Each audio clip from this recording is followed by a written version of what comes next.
let's go.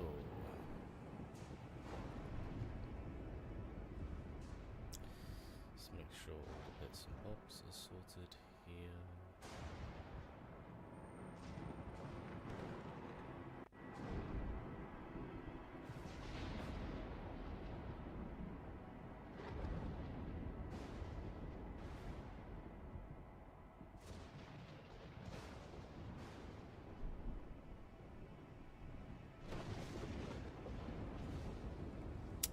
Hello, hello there, survived. It's been a hot minute. Hello, Peter Porker. Beth, wow, there's actually quite a lot of you in here already. Dear Lord, we only just started. Hello, hello, everyone. Miss you, survived, by the way. We need to catch up soon. It's been far too long, far too long. But hello there, Josh. Hello there, Taylor. Hello. I do not know. Tylon? Twaylon? Hello, Chosen One. Hello, Maddie. Notification. Let's fucking go. Hello, Noor. Where? We're here. We're here. Hello, Khalid. Yeah, I know it's a busy. I'll have to let you know. I'm currently doing some IRL bits and pieces right now that like demands my attention for the most part, especially in the online space. But no, I'll let you know when I have the time so we can make the time. Jesus Christ, there's actually quite a few of you here. Hello, everyone. My goodness me. Hello, Sub-Zero Q8, Neck, Mick Gordon, Daniel. I'm surprised I got a notification. I know, right? Like, to be fair, YouTube's been kind of shafting the channel for a while, so. G'day. Welcome. Hello there, Candace. I should probably put out a tweet that I'm live. I probably should do that. I would be a responsible content creator and actually do my job for once. But how is everyone doing? What did they think of well, I say that. What did you guys think of yesterday's Uncaged Fury trailer? Because I really enjoyed that, and I'm also wholesomely, humbly quite proud to be the person that actually fired the shot on finding out that it existed. That was really cool. I'm just looking forward to the trailer. I know the first movie was meh, but I got a feeling about this trailer. It looks good. I think so immediately one of the really good signs that it was in much better hands is one, the fact that the guy, I think he's producing it, Todd Gardner, his interactivity with the community is like, it's fantastic. It's really good, and I can't praise him nearly enough for it, because one of the big worries and issues that we do have with Mortal Kombat in general is typically the lack of like community interaction. So having Todd always, be able to communicate with us was always really good. The fact that this isn't someone who has blocked a bunch of content creators is already a super good sign that we're heading down the right path, opposed to the previous writer, who I've not heard very good things about personally, outside of just like the movie he made. And yeah, I think all in all, it seems to be in much better hands. I gotta wait and see. Let me get back to chat. I'm looking forward to this chat. I'm loving the Deception main menu vibes and the countdown screen. It's really fucking cool, right? I'm a big fan of the graphics they use for it. I love, like, it's so simple, like the MK2 logo, but it's like, it's one of those things where it's like, it's perfection. You don't need to change it that much. It does look really good. I loved it. I really liked it. It was pretty funny. Very shitty a trailer, which knowing Johnny film stars is perfect. Yeah, I know, right? Like that's one of the great things. It is so self-aware that it kind of was an instance where I was just kind of like, this already feels like way more loyal to what the first movie should have been. But yeah, I feel like the movie is a lot safer hands right now. Again, producer behind it seems to want to make a movie for Mortal Kombat fans, but I also know that one of the reasons one of the things that has kind of put this film in a bit of a better place is knowing that Ed Boon has like more of a direct hand in actually doing stuff with this one, because since I think about Mortal Kombat, I think it was from the 2021 movie. I think from the 2021 movie, like the poor reception it actually got had it so Ed no longer just oversaw NetherRealm Studios, but the Mortal Kombat brand is like a whole now. He's not just there strictly for he is for NetherRealm, but overseeing it, so he's kind of making sure that everything's kind of tight and in place, which again is a step in the right direction. Whether or not it comes out as a movie that I personally like, we'll have to wait and see, because I have been quite hesitant with covering this movie because we've been getting like so much Mortal Kombat, too much Mortal Kombat even, and it's really watered down the experience of being able to enjoy the series without feeling like there's 50 bajillion things to keep up with. Think of Disney Plus with the Marvel stuff and the TV shows. It was way too much. So I sincerely hope that this is a step in the right direction. Anyway, let's get back to chat. Who would win, SNK or MK? Just because I'm more familiar with it, I'm just gonna say MK. I don't know nearly enough about the Orochi stuff for SNK to, fully elaborate on it. But Mortal Kombat's got some pretty crazy stuff, considering that we're dabbled into the cosmic plane now. So I don't know, that's pretty up there. Hello Onyx, I am live. Thank you very much for coming by. You're right on that Ed Boon being more active, first one, tweet about first movie once. Yes, and we also have to take into account there was actually one instance where a former artist on MK11 actually did tweet and come out and say, why would you want to see a live action movie when we're constantly making like movie-esque games? And say what you will about the quality of Mortal Kombat 11, but she's not wrong. And I feel like that really spoke true, because like I said, I've heard not great things about the previous writer. I think his name was Greg Russo. I heard that there was a lot of headbutting with studio heads, specifically the writers for Mortal Kombat 11, because he was using it as like a pushing off point for his own career, which is unfathomably like I said, I put it like this.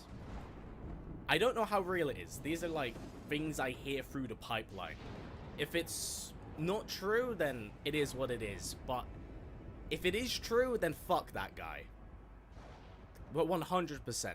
Not even from like a, oh, you could have put the input or whatever, blah blah. No, straight up, fuck that dude. But again, that's if it rings true. Good luck fucking writing that Resident Evil movie, dickhead. And yes, we are drinking a Monster today because it's hot. I need caffeine. I need to survive. We see Johnny do splits and punch someone in the dick. That is kind of a requirement. So chat, I also thought that we could do a bit of a bingo. Would you guys be down to do a bit of a bingo for things that will happen in the trailer? And if they do happen in the trailer, because I have a few things, I have a few ideas, but you gotta see it. The superhero fatigue, we got MK fatigue. So true, so true. MK and Marvel, I'm hoping for less than my favs for once. Yeah, to be fair, it's like one of those instances where time away makes the heart grow fonder, and I feel like that's the exact opposite we've been getting with MK. The studio really wanted that OC, yeah. Which is actually very funny, because Lewis Tan followed me on Twitter yesterday, and I'm just kind of like, oh man, I actually really like you. You're a cool guy. You seem like a really awesome dude, but man, were you given like the short end of the stick? And I still can't believe that they cast him as like Kung Jin for the Mortal Kombat X like live action Legacy 3 thing, and then like they threw it into the abyss so it's never to be seen. And then to go from Kung Jin to Ko Young, like those are one character is like not liked as a character, And then one character is actually, he's an okay character, but he just should not have been, like, the main character. Like, I feel kind of bad for him in that instance. Seems like a nice guy, though. Go watch Resident Evil. Ugh. You think Carl Urban will be good? Carl Urban's great in everything he's in. Like, that is undeniable at this point. He's a spectacular actor. It's whether or not he fits as well into it as I want him to. Like, he was great in that Grindhouse, but that's the thing. It's a Grindhouse Grindhouse trailer. Like, it's purposely, like, really dumb. It's purposely really camp, and they own it. That doesn't necessarily means that it will reflect in the actual trailer. So we have to wait and see. But I'm cautiously optimistic. Also, this will be like a really fucking big year for WB if this movie turns out to be good, considering the success that they've had with Superman recently. I just realized that. As a gamer, Shao Kahn is gone. Yeah, no, Shao Kahn's absolutely smoking someone. Mark thing? Sorry, there's actually quite a few of you in chat, so I'm trying to read through it. If they knock off Cole Young in this movie, that is word on the street. And that is, you know, we're talking about bingos. That is on my bingo card.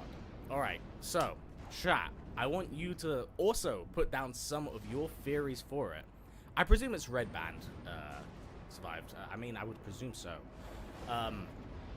Chat, I want you to go nuts with your own theories, but I of course, have some of my own. We're gonna get a get over here. That's just it. We're gonna get one really out-of-place trailer line for Flawless Victory. We're gonna get the reveal of Noob Saibot. I know that man is appearing here. I do not know how he's gonna look, but he's gonna appear. We're gonna see the resurrection of at least... Do I say... I'm gonna say two characters, which could be Kano and Kentaro.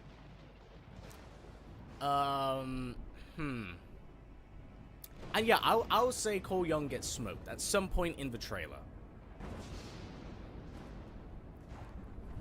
What proof? Talking about Lewis? No, this is my bingo. This is my bingo and guessing before we, like, get to the trailer.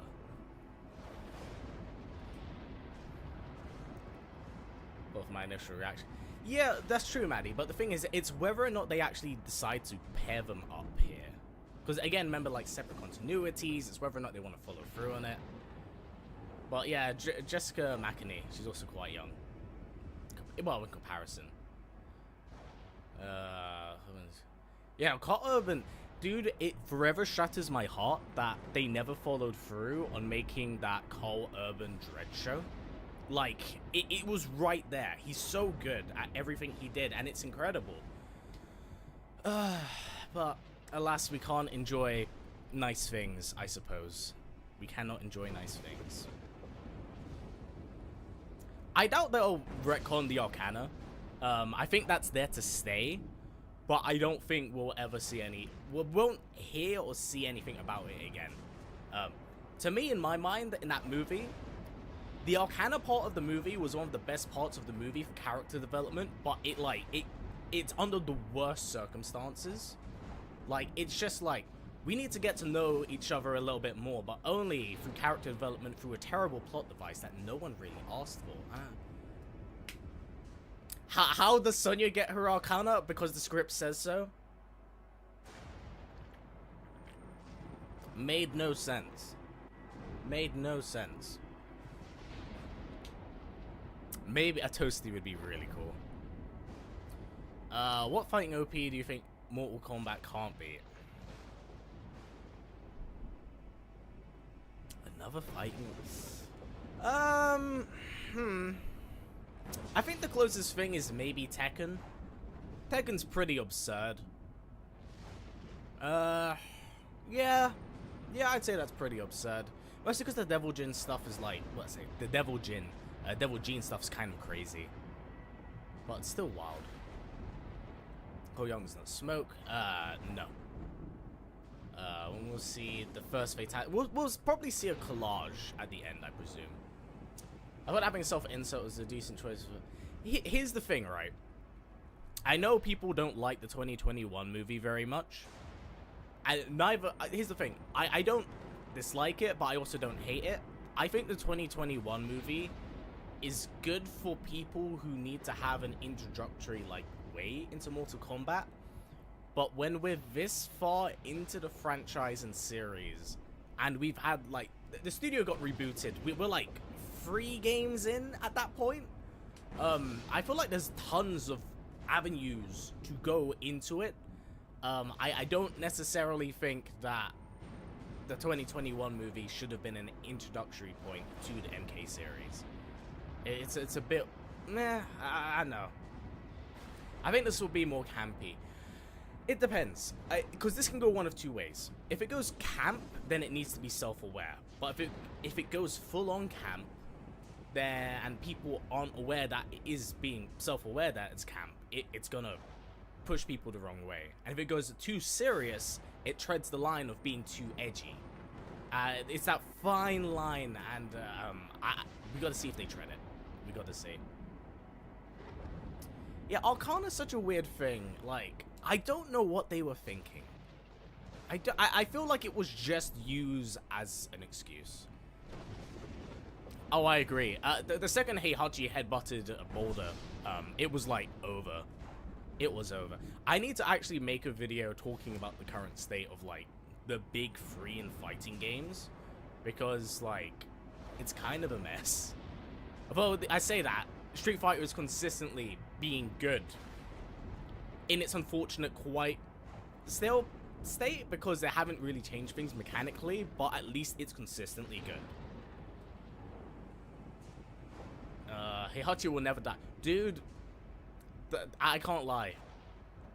I love Heihachi. I love how he plays for 8. There was, like, no reason to bring him back again. Like, it's Teva's on the line of, like, fucking parody at this point. And yes, I am excited. Also, hello, Spider. Let's hope some really good fan favorite characters. I hope so, but also expect your fan favorite characters to get smoked. Also, hello, Nick. Let's have one pub say hi. I can't wait to see a breakdown from you. Thank you for very kind words. Chat, please go follow my good friend, Nick Paddywhack. He's a lovely, lovely gentleman. I had the pleasure of working him earlier this year in a collab for some very fun theory videos. We definitely need to do another one, Nick. Preferably when I have a little bit more free time and sort out some IRL stuff. But it's lovely seeing you here, man. I hope you're doing good, and I hope you're excited for the trailer. If it casted Qualan, who do you reckon he'll be? I have no idea. I'm terrible with casting because I don't keep up to date, but it would be so fucking sick. I don't see them doing it, but I would love them to cast the guy. I think his name is Aiko Weiss or something like that. It's the dude from the Raid. And if you know that those two both featured in the Raid 1 together. Joe Taslim featured with him, and some of the fight scenes are crazy. So the very real possibility of those two, like, duking it out on camera again, because they actually had a fight scene in another movie. I can't remember the name of it. That would be like, that would fucking bang. I would be so down for that. That Arcana shit track. You are not wrong. And Bison will never die either.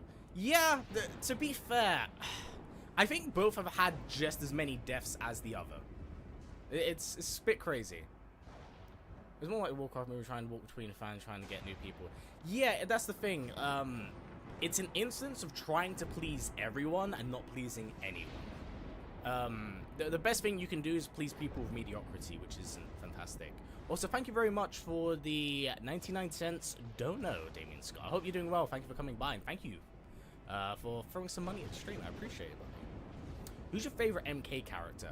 Honest to God, this question changes all the time, but the one character that I've always consistently enjoyed, despite the fact he gets his ass beat every game, is just Shao Kahn. I think the character's presentation is very good, and when he's handled well, he's handled really, really well.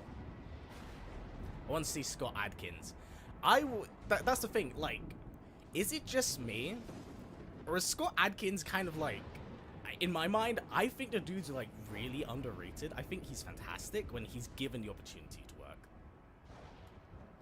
Sorry. Bit of skin on my lip there. God, we're already tearing skin and the trailer hasn't started yet. Did I enjoy the first one? The 2021 movie? Enjoy's a strong word. I put it like this. I watched it, and I thought it was okay. I enjoyed elements of it. But I can't say the 2021 movie is a movie I would go back and, like, actively watch again and again. It's one of those movies where I can go, like, yeah, okay, I saw it. If my friend was like, oh, do you think I should watch? I'd be like, yeah, if you're interested in it. I don't think it's terrible, but you do you. The only MK... So here's the thing. I actually plan on doing like a Mortal Kombat movie tier list. And we're going to put some production into this. We're going to use the green screen again. The only Mortal Kombat movies that I think are not of good quality is Annihilation, naturally. Unfortunately, Battle of the Realms, despite the fact I love the animation, it does way too much in too short of a runtime. And honestly, I need to re-watch it because it's been a long time, but I remember not enjoying Cage Match that much. Like, I found it very charming. I felt it leaned into certain elements really well, but a part of me felt like it went on for like way too long. I don't think it was bad, but I remember not enjoying it. You're the best YouTube. Keep up. Oh, thank you very much, man. I appreciate it. I've been doing it for like 10 years now. It's crazy. How it feels knowing with Ari Welcome to Raccoon City. I watch it again, but honestly, it could have been better. Is that the live action one with the very questionable casting? Yo, these graphics are kind of sick. These graphics are kind of sick. Dear Lord. All right. That was pretty cool. I didn't expect that.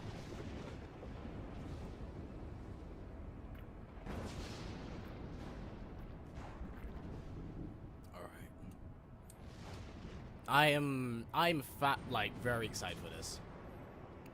Where dude got Power Gun Canary statues. So, these are, what was it? They're premium format statues. I saw these basically, I saw these like 15 years ago. So they're relatively old, all things considered. But as like a teenager, I always like told myself I was at least gonna own one of these. So I impulse bought and bought 2 of them instead. Mind you, it's mostly like, the reason why I bought it was for the room. Because we redecorated our room. I moved in with, well, my girlfriend moved in with me. So I was like, let's just redo up the room, and I'll buy shit that I've always wanted. So I caved and I bought these off eBay, and I got them for like, I think it was $6.50 each, which is really good for like premium format statues. I should not be spending that sort of money. Is it true Cole Young said to dive in? I have no idea. Well, I mean, we might see in the trailer. That is the word currently floating around. I have no idea though. I have no idea. Boyfriend broken up with Cassie Cage, MK2. Yeah, I mean, those are good picks. Split into 2 parts, which is my main issue. Yeah, well, it was actually, it's actually come out that Battle of the Realms was supposed to be, like, 2 different, like, movies. But Warner wanted it, like, squished into one, so they're like, it's why the 3rd act of the movie is like so shoehorned in with like the one being, because they're just like, go go go, we need everything, just more, which is like one of the biggest problems with that ending. Hey, thanks for the kind words, Gab. Love from Brazil. Wow, thank you very much. I really hope MK2 delivers. Given the state of MK1, we need this. Well, it needs to deliver, and it needs to be good.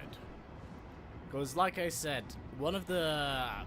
This movie, if you think about it, is the final thing of the mass Mortal Kombat media we've been getting since 2019. Because we got Mortal Kombat 11, we got Aftermath, we got Scorpion's Revenge, Battle of the Realms, Snowblind, Mortal Kombat 2021, Mortal Kombat Cage Match, Mortal Kombat 1, Mortal Kombat Chaos Reigns. That's 9 bits of media since 2019. Like, that's a lot of stuff in the span of like 5 to 6 years. It's insane. Hey, thank you for the kind words, Mr. Boone Jr. I think I saw one of yours, Rain Lloyd, a while ago. Made me massive fan of the character. That's wonderful to hear. I'm glad. I'm really, really glad to hear that, man. Lovely to see you come by. Give me $50. Dude, survived. I'm about to make Warner Brothers so much money. Make it a mobile game. Make it a mobile game. Make cosmetics like different carts and different characters you can unlock. I've just made them $1 bajillion. I don't know why they don't take the mini games from like the 3D era and just make them into mobile games. Like, it's the easiest fix. It's insane to me. Oh, it's pain. In saying that, the mobile games for MK have actually been half decent, but like, man, they've had like so many options and they're such a shame. In saying that, we got 5 minutes to the next fucking Mortal Kombat movie trailer, and I'm hyped as fuck. Is there already a Mortal Kombat mobile game? Yeah, there's the MKX mobile game. I think that's the only one that exists now, because the Onslaught was discontinued. I think it was like sunset at the end of last year. My biggest worries for this film, I don't really have any worries personally, but I know people are gonna be like looking for their favorite character and thinking that they're gonna have like their personal 5 minutes of like time to shine, only to realize that those characters aren't nearly as important as they think they are to that person, and then throw a fit about it. Like, I don't expect, I full on do not expect to go for like a full on background breakdown of Baraka and then learn about how he suffers from fucking is an outworld leper. Like, I don't expect to see that. That guy's there to kill, maim, and then die. That's what it is. And I know a lot of people aren't going to be happy or satisfied about that. The same with Melina, for that matter. Like in the last movie, but it is what it is. For an action game set in the MK universe, tell me, there is absolutely potential for that, but Warner won't do it. Warner won't do it. Especially after the whole Suicide Squad thing happened, they aren't confident in doing, like, spin-offs of their current IPs. Force 8 was very sad. I'm not surprised, man. I'm not surprised at all. A lot of people were really upset about Onslaught. A lot of people were really upset about Onslaught because it had a lot of promising potential for what it was. But the truth is that, like, mobile games aren't as big as they were 10 years ago. And that's mostly because the fad has gone from mobile game, loot box, battle passes. So that's where we're currently at. We'll inevitably get past the whole weird battle passes thing and microtransactions thing, but it will emerge into something else or something worse. They make like an AI voice announcer pack that like commentates your match or something stupid like that. God knowing, I hope I'm wrong. Especially after all the recent Xbox layoffs. Dear Lord. Also been enjoying your video since before the re-recording Scorpion and Sub-Zero. It's been a long time. Plus getting a handheld our thing. Love for collaboration, more IPs. I full on agree. I think Mortal Kombat could really benefit from not coming across as, I don't know if snooty is the right word, but very higher than thou. Wait, why is that weird? Alright, let's what other stream cap do I have? Yeah. No wait, that's chat box. Really? Does it not have my window capture? Alright, let's get that sorted. There we go. Wonderful. I'll keep the chat box off for obvious reaction purposes. This will wind up obviously on YouTube later today. But yeah, man. Am I late? No, Eddie. You got like 2 minutes to go, so you're very lucky. Enjoying your video. Plus, At least Baraka and Melina were playable. Yeah, dude, I mean, everyone complains about those characters being jobbers, and then all of a sudden, now that they're good guys, people are like, why are they, they're terrible characters. It's like, well, they didn't have any character before. Like, it kind of goes both ways, man. Heard rumor Jax Cole Lude die. Again, it's the rumor mill. It's the rumor mill. I heard the same thing, but I heard it from like a screening that came like all the way back a year and a half ago. So I wouldn't hold like that in any high esteem. Because keep in mind, like Avengers Endgame, that movie had like so many cuts, so many different endings and characters, like shit going on, that the movie they got by the end of like Endgame was completely different from all of the shit that they filmed. So keep that in mind. What do you think the movie will make it? As in, make its budget back? Probably. I mean, it's Mortal Kombat. Like, it's one of those things where it will always make back its budget. It's whether or not the quality of it is actually good. Those are two different things, unfortunately. A mobile spiritual character you're leading. That would be very cool. Spectacular Spider hat. Peter Porker, of course. We do like Peter Porker. Alright.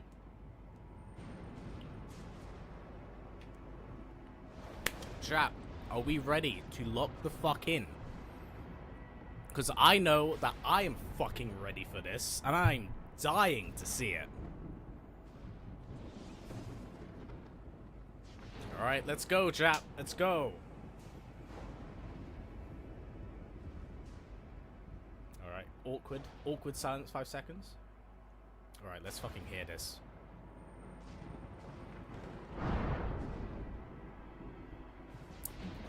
What the fuck? Okay, alright, chat. Chat. It's time to game. It is time to game. Each round will be revealed and unlock.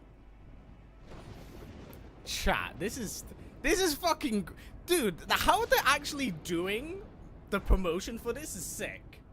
I love it. Also really weird. Each round the winner will be revealed. Reveal them all and unlock the trailer. Wait, so dude, do I actually have to engage with the chat to see the trailer? Because that's fucking crazy.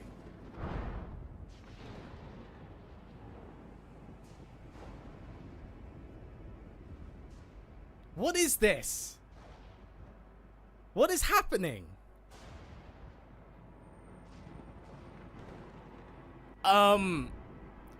Do I want to publicly type in a chat? Fuck it. Sure. Alright. Well, I missed my round. Awesome.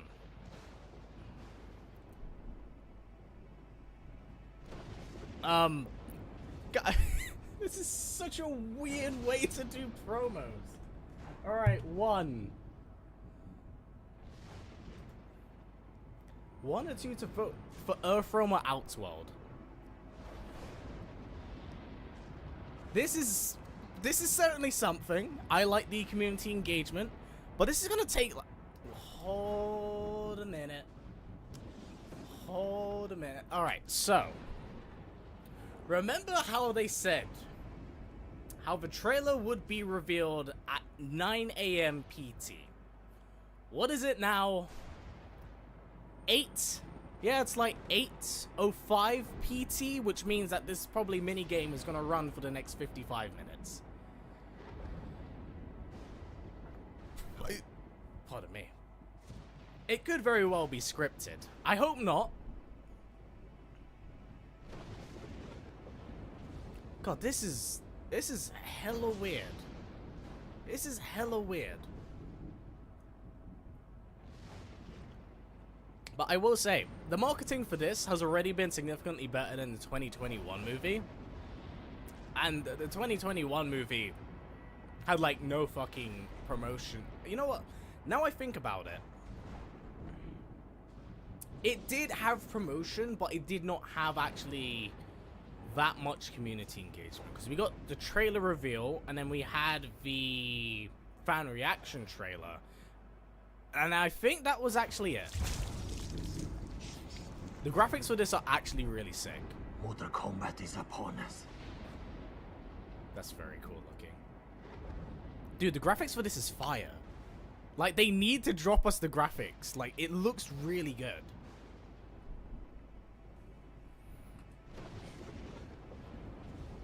Well, you also got to remember, Kat, I'm pretty sure that the 2021 movie came out, like, during COVID restrictions as well.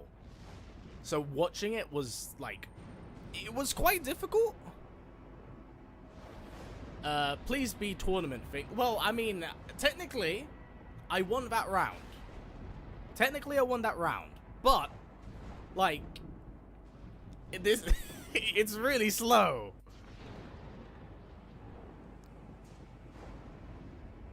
Yeah, I guess we just gotta wait, chat. I guess we are playing this game. We are playing this game up until we get to it. They are taking their time, but we will see. Oh, that's cute. That's fucking cute. All right, so each of the posters are different characters in the fighting select. I like that. That's cool. That's cool. I like that. That's fucking neat. I wonder if it's supposed to, like, replicate another character on the screen.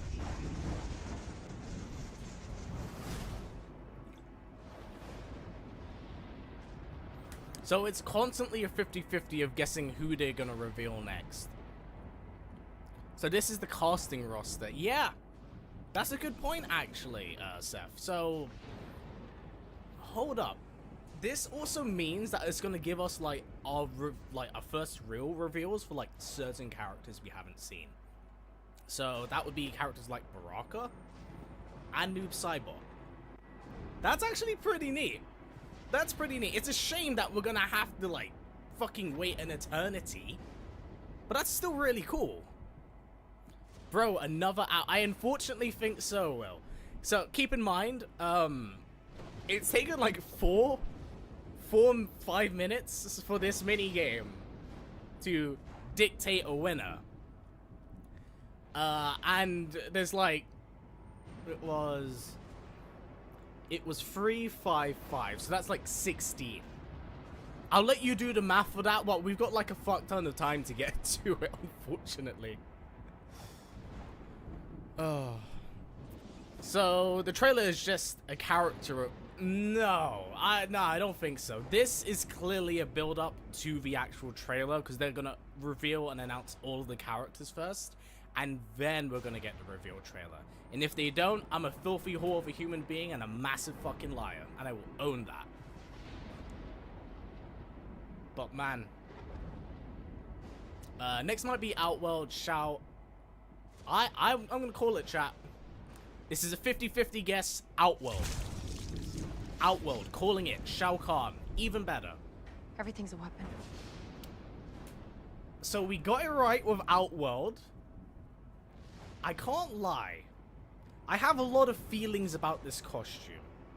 I think the mask is maybe hanging too low in her face. I think it should be higher up the bridge of her nose. But again, I actually quite like certain elements of this design. My biggest worry is like certain aspects of the design. I don't know how big of a role Katana's gonna play in this movie. Like, I've heard things, I've seen things. Also, can they please drop the graphics for this? Because I'm really liking the graphics. I mean, the mask clearly is being worn. I think it would benefit from being, because in other shots, it's a little bit higher up the bridge of her nose. Also, I'm actually quite a fan of the casting for her. She's actually quite a good actress. I've seen her in previous things. But I'm glad she got cast as Katana. I think it's a good one. Oh, trivia. Hiro Kusanagi plays Hunter Sashi research his role by playing Hours of Scorpion and more. That's cute. That's cute. See, that stuff's quite nice to know. Movie trivia like this is really, really charming. But that's cool. We got, unfortunately, we do have like plenty of time. Yeah, 355.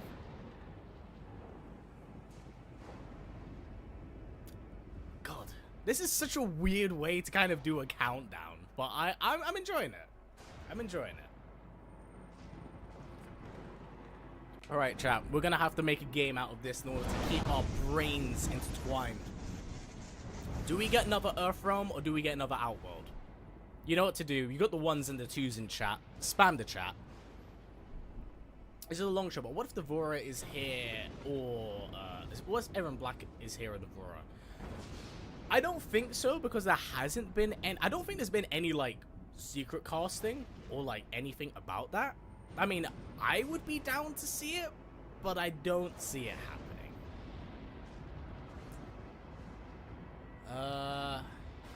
I'm not a designer at all, but she looks like a warrior, so it kind of eats. I'm a fan of it. Like, there's certain element, like, I'm not a fan of the pants or the shoulder pauldrons. I didn't like when they did it to Katana and MK11. And they've taken a bit more influence from that. But it's not terrible by any means.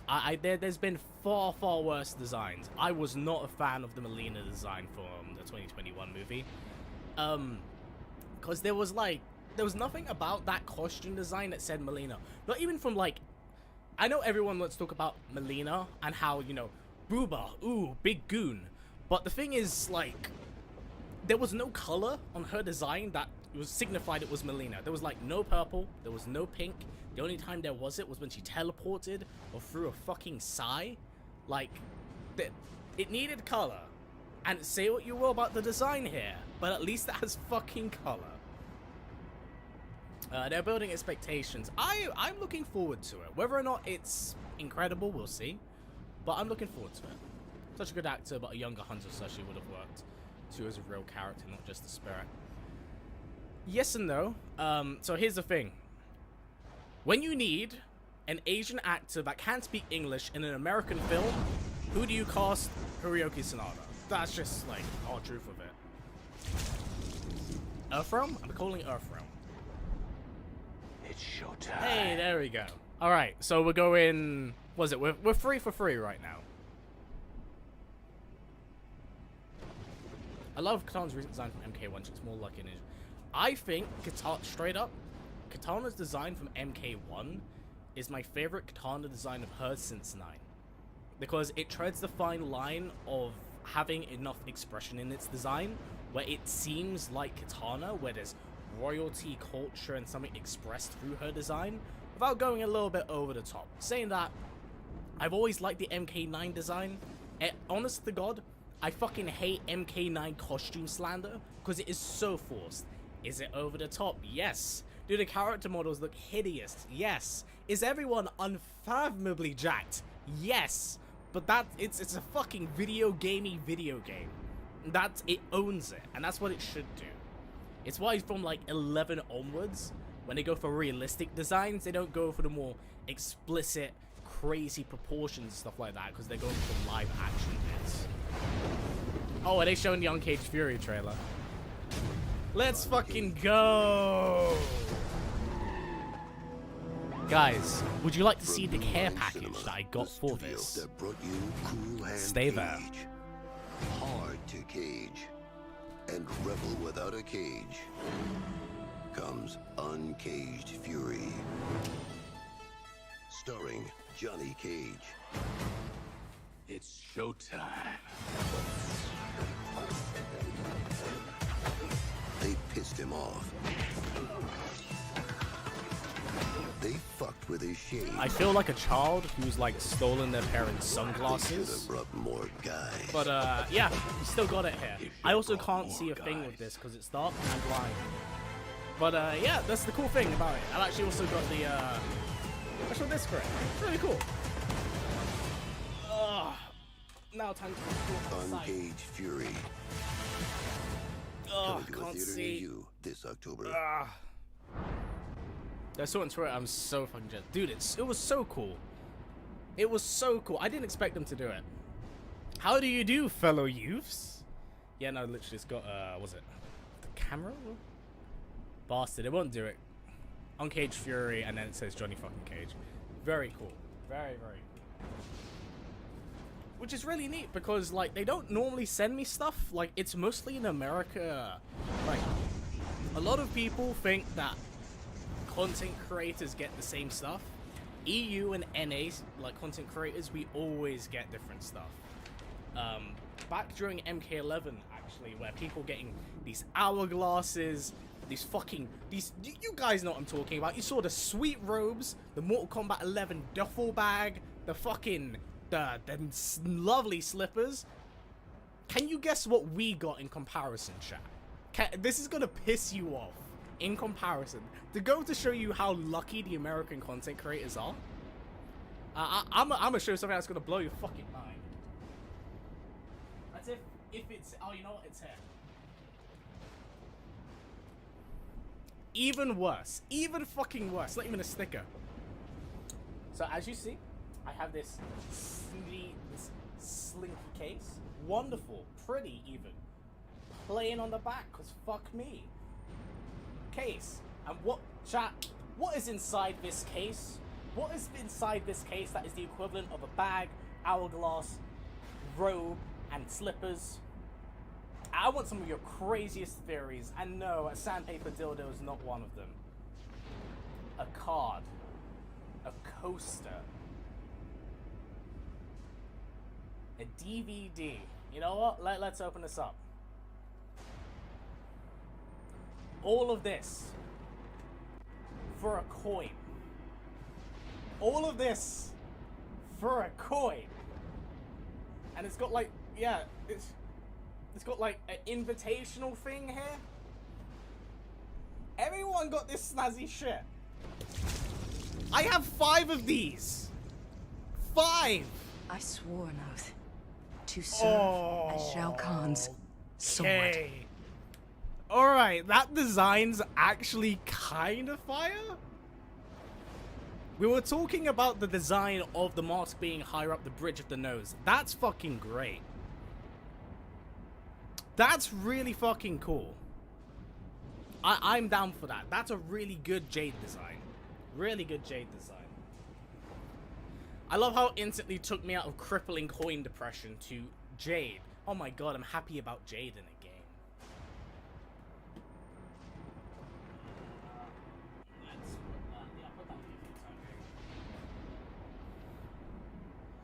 Yeah, no, that Jade design's actually kinda sick. I'm actually very pleased with that. So what are we? We're going... It's effectively the trend of Earthrealm, Outworld, Earthrealm, Outworld. No, wait. Yeah, no, it'll be Earthrealm, Outworld, Earthrealm, Outworld. So I'm guessing it would be Earthrealm now as well. Dude, this is sick! It's a character select, and it's revealing the characters. This is really cool.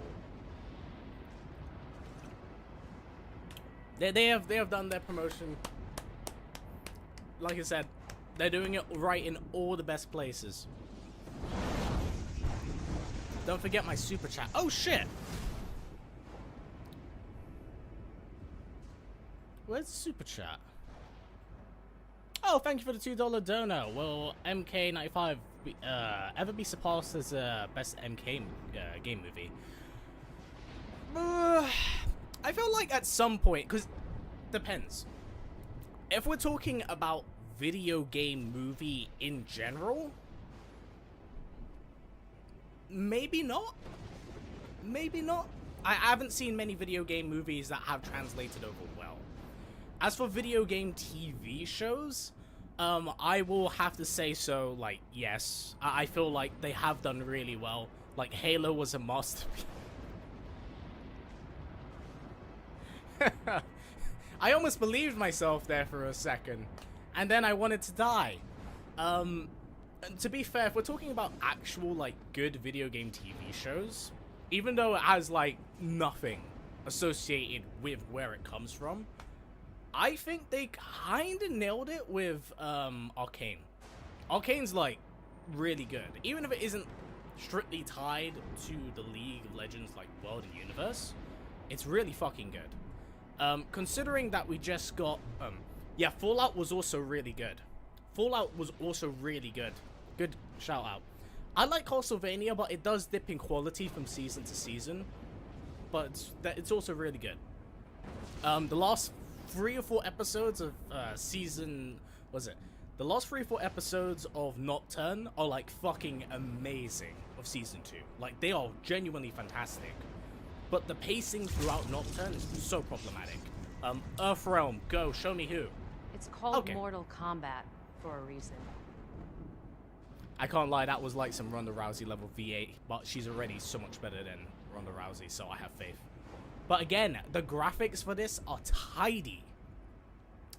Street Fighter 2V is a great show as well. Fighter 2V. Is that the animated one from the 90s? Edge Runners. I like Edge Runners a lot. Here's the thing, I love Cyberpunk. It's genuinely one of my favorite games of all time. I think Edge Runners is great, but not nearly as good as everyone says it is. Doesn't necessarily mean it's bad. I think it's pretty good, but I don't think it's like upper echelon, at least not for me. But it's still very good. Here's the thing, if you're able to differentiate Netflix's Devil May Cry from the source material, I think you have a great time. My girlfriend loved it because that was her first introduction to Devil May Cry. But with that aside, it's not very faithful to its source material. But White Rabbit's like fucking amazing. Joe Taslim, who plays Sub-Zero, was so skilled they couldn't find a stunt double to match him. Fucking hell, they're flexing their chops with Joe Taslim, man. Dude is so talented. He deserves fucking everything. All right. So, of course, we are now going to get an Outworld reveal. You know, considering what we know of the cast, guys, who do you think it is? Who do you think they're going to reveal next? Because it's 2 new characters, technically. Who do you think they're going to reveal? I'm going to put my money and bets on maybe Shang Tsung, because we have 2 new characters. There has to be a returning one.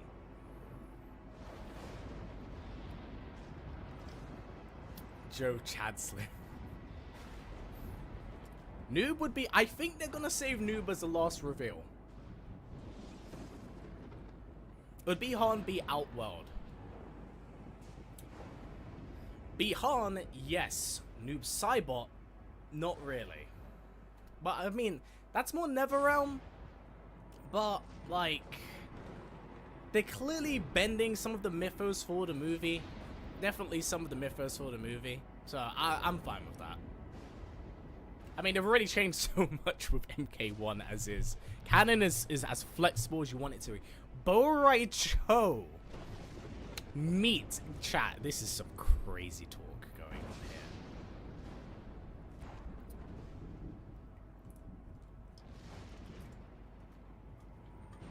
Oh yeah, about the story how he fights for Outworld saying. To be fair, Bihan, as a Noob Cyber, only fights for Outworld because Quan Chi tells him to do so. Back in the original canon, he was like, hey man, I need you to spy on Shao Kahn. You're going to be his right-hand man for a little bit. That's the only reason why he's there. Which leads up until, like, the whole Chinook invasion. Which is fine, it's serviceable. And it's kind of the same for MK9. Oh, Naga, you crazy talk. I'm seeing some madness in chat right now. Better not retcon again. They probably will. They'll probably be the finer details. Alright, who we got next? Oh! That's pretty cool. I love how they had the siren scream as well. If that's how she sounds in the movie, which she more than likely will, she actually looks kind of cool. I love how there's like the corruption with like the cracks around the eyes. That costume design's kind of fire. I know Dream's very happy about that. Okay, okay, I actually quite like that. I need to see like the full look, but as you know, profile shots go, that's pretty fucking cool. And I also forgot to put out the fucking tweet that I was restreaming this live. I'm an idiot. Alright, hold that fort, chat. Hold that fort. We gotta be douchebag influencer for a little bit. Only a tiny bit though. Do I have the thumbnail? Yes, I do. Let's put out the tweet. Alright, so it is gonna be another Earthrealm character reveal.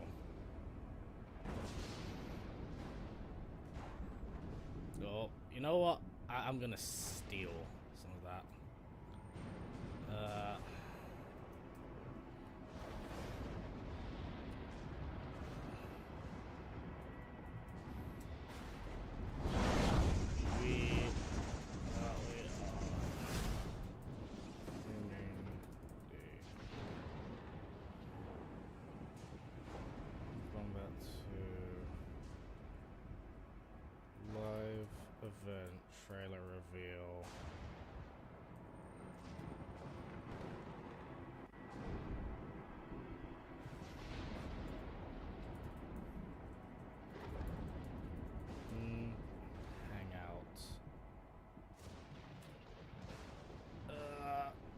1 second, chat. Also, why did you pause? There you go. King Jared. So, I mean, allegedly, King Jared is supposed to be in this. Which means we're gonna see, like, some really weird Adenia stuff. Let's... One. Oh, fuck off. Why did it tweet? It wasn't supposed to tweet. I say that. Is tweet even the correct term anymore? Hang out. But, no. No. Why is that there? This is going so well, chat. I wish you could see what's happening. 1 second, please. 1 second. Hold on. I need you to hold on, chat. Keep holding on. Copy. Right. We're gonna slap a graphic on that as well. This is very hot in my room. It's like sauna levels of hot. Don't send. There we go. One more. There we go. We're streaming Mortal Kombat 2 live event, trailer reveal, jump in, hang out. Earthrone, go. Maybe. I'll find a way to save you. We'll find a way to save you. Okay, I thought there would be a bit more to that. Event. Hang out. Alright, let's go. Alright. I can now finally be a good parent and give you all my attention. Right, sorry about that, guys. Did we expect King Jared in Annihilation? Nah, well, he wasn't in Annihilation, was he? I think it was just name dropped. Oh, hi, Teddy. It's been a while. How interactive do you think the Charger reveal revotes is? I'm pretty sure it's definitely pre-recorded. They've been bouncing between, like, Earthrealm and Outworld, like, back and forth. So, it's definitely predetermined. With that said, though, the graphics for this have been tidy. Liu Kang looking kinda dark. To be fair, it's fitting the tone of all the posters, so don't expect, like, anything beyond that. Well, to get this world record for longest running VA in video games voicing Scorpion since 1992. Does he actually still, is he still the one that does the get over here in every game now, or do they have it? Because I imagine, like, that must do things to his voice for like 20, was it, no, 30? 30 such and so years? But who do we get now? Because we've had a lot of newer faces, so I'm guessing if we're following that trend, we're gonna have like a new character reveal, right? Su. No bueno.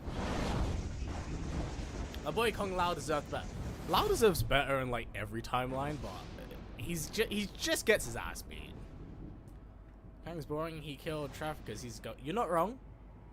The problem is that Liu Kang falls under boring because he has main character Superman vibes, and people mostly associate that with boring. Liu Kang can be a very good, compelling character when given the opportunity to do so. It's just that those moments for him are few and far between, unfortunately. I like him, though. Do you agree the next MK should have a UI design like this? Huh. Maybe not on the health bars. That would be too much. I like the character select screen. I quite like...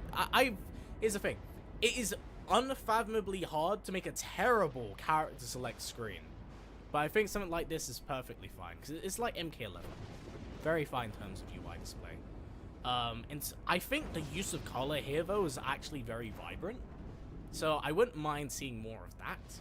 But maybe it tethers a little bit too much on the line of MKX, where there's crushed grays and harsh blacks, and then like there isn't enough vibrance in some areas.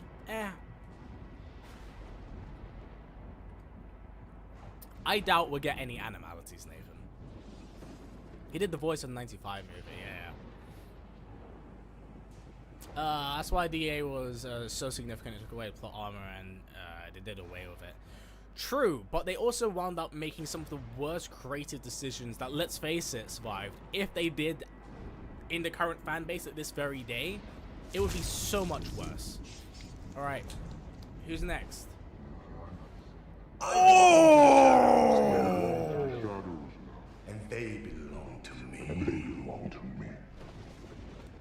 Yo! So he has like an echo reverb on his voice. That's sick. And they straight up took like the MK11 mask as well, I swear. Is he holding... That's like 2 blades. So he's got one there. Is it a scythe in each hand? Is it a scythe? Because that's fucking hardcore cool, if so. That's actually a really good costume design. That does... Chat, am I crazy? Does that look like his MK11 design? The more I'm seeing like the shoulder look, the more I'm seeing like the detail on the armor, that straight up looks like MK11.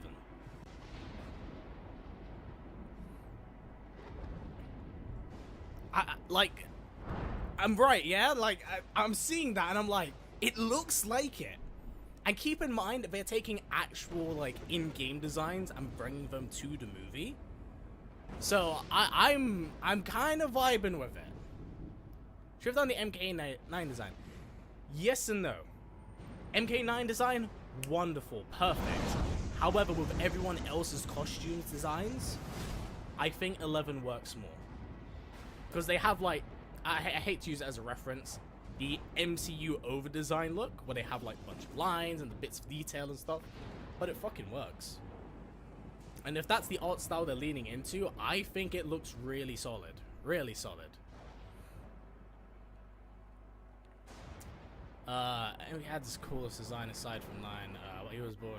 Yeah, Noob was not very exciting to play.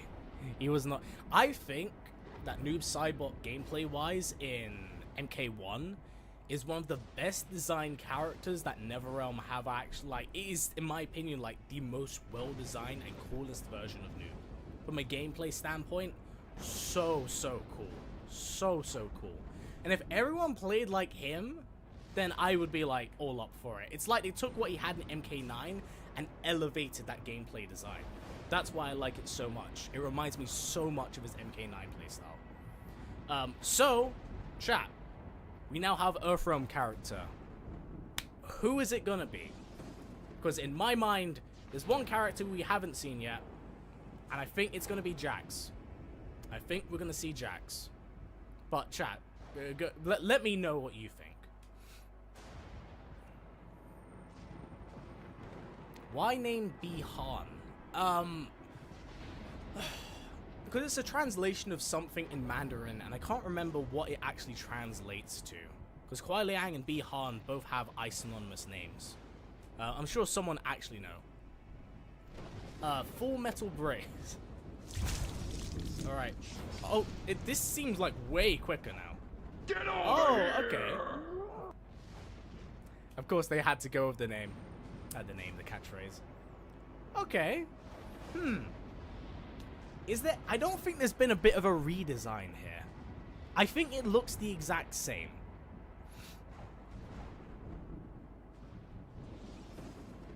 I don't think there's been a design change. I think they've gone with the same exact design, which is fine. They've got 20 minutes left, so they got to speed up. I thought so. But yeah, no, I really like the look. I really like the look. Yeah, is it a bit dull? But that's kind of the art style I suppose they're going with. So, we'll see. But it's going to be... I really do hope we get the rematch between him and Bi-Han. But I don't know. I don't know if they'll want to lean into that. I feel like there's been a lot of missed opportunities between those two fighting. Noob is going to die very quickly. I don't think so. Give me MK4 vibes.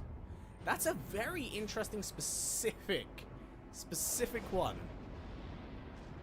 We were going to get a trailer. We are getting the trailer. This is the build-up to the trailer. So we're actually getting some official character reveals, like casting reveals right now. As you can see, we got Katana, Jade, Sindel, and Noob Cybot. Which we all knew who was going to, like, we all knew the people were going to be here, but we've only seen some of the casting designs. So this is the first time we're seeing Jade, Sindel, and Noob. I'm really digging the new looks. So this is, what is it? It's Outworld now, correct? Most anticipated movie. It definitely is now. Now that, well, I say it. I want to see Fantastic Four. because I watched Superman, so I'm just kind of like, I've got to commit to the meme of this month, but I'm really looking forward to this movie. That and the new Predator movie in, was it Predator Badlands? That movie looks so fucking cool. I hope it lives up to my expectations. Also, thank you very much for the $4.99 dono, Kenneth. Who has a better chance of being mentioned for the third film? Rain, Chronica, and Naga or Havoc? Realistically, Rain. But that's under the assumption that they're gonna make a third movie. There hasn't been any announcement as far as I'm aware. I know they've been talking about exploring other live action movies with Joe Taslim as B-Han, so probably a mythology spin-off. But I don't know about what they do for like a third movie. We would have to see the outcome of this movie first to kind of dictate how the third movie would go. But I feel like Rain's a much safer pick. I feel Chronica is a bit too crazy and zany. Onaga, yeah, that could work, but I don't know if they want to lean into the whole Earthrealm invasion thing for like a part 3. And as for, who was the other person that you featured? Havoc? I do not see them. I think after Chaos Reigns, I doubt that many people want to see Havoc again for quite a while. Alright. Who do we have now? I live to serve. Okay, so we do have Shang Tsung. It looks like he's got a bit of a design update. I don't remember the high collar on him. He's still got the shoulder pauldrons. It looks like his chest piece might be the same, but we haven't seen him with the dagger. We haven't seen him with the dagger. I hope we get to see more with him in this movie, because admittedly, I was quite disappointed with how he was utilized in the previous movie. Because I felt like he sat like, he played second fiddle to B-Han, despite the fact he was supposed to be in a higher position than B-Han. But it is what it is. Let's see what goes on with him this movie. It's definitely no Kari Tagawa.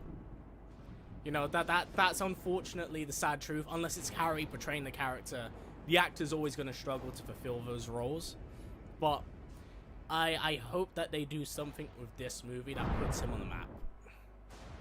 The first Mortal Kombat game was so violent it sparked the creation of the ESRB rating. Yes, it did. That makes me feel so old knowing that I existed around the time of like the ESRB's creation. You know what oh god, say that. What also made me feel really old is knowing that, like, what was it? The Xbox 360 might actually be older than some of the people in chat here, and it makes me so depressed. But it's so real. Alright, so we're gonna have another Earthrealm reveal. Chat, who is it gonna be? Because again, returning cast, I'm seeing people say Jax. I feel like Jax is a good pick. Bring back Kane of the Cybernetic Eye. I'm pretty sure he will be back for this one. I'm pretty sure we have seen some news about it. From what they're saying, well, keep in mind, Ghost, that I've heard a lot of things behind closed doors, including like a lot of fumbling behind that and the previous writer of the first movie, which is why there's a different writer for this one. So we will have to wait and see. Again, I don't want to jump in a little bit too late, well, too early, but with how they're marketing this, with how they're approaching this, and how Todd Gardner has been interactive opposed to any of the other WB Mortal Kombat bits and pieces, it's very receptive. It's very interactive, which is good. Arcade for me for like, oh god, that's a painful realization, Link. Bring back Kano with a locket of Sonya's hair. Why? I don't know. Reference. It's so creepy. I don't think you could get away with that in today's like media. Sorry, I need to blow my nose off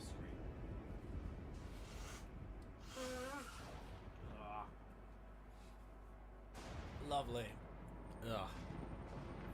Is it the same director?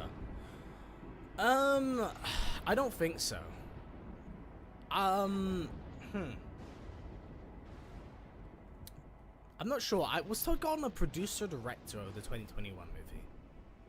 Because all I know for sure is that the writer is gone. Same director. Okay, that's cool. But yeah, no, it seemed like... I find you annoying. Holy shit! Bitch. That's- will bring me immense satisfaction. That's so much teeth! I will say that's a fucking fire live action design for Baraka, though.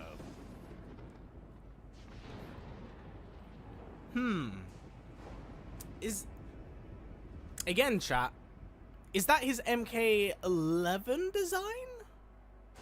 Because I feel like they're pulling a lot of influence from 11 in terms of, like, visual representation and appearance. But wait, no, he had, like, the cloth, didn't he?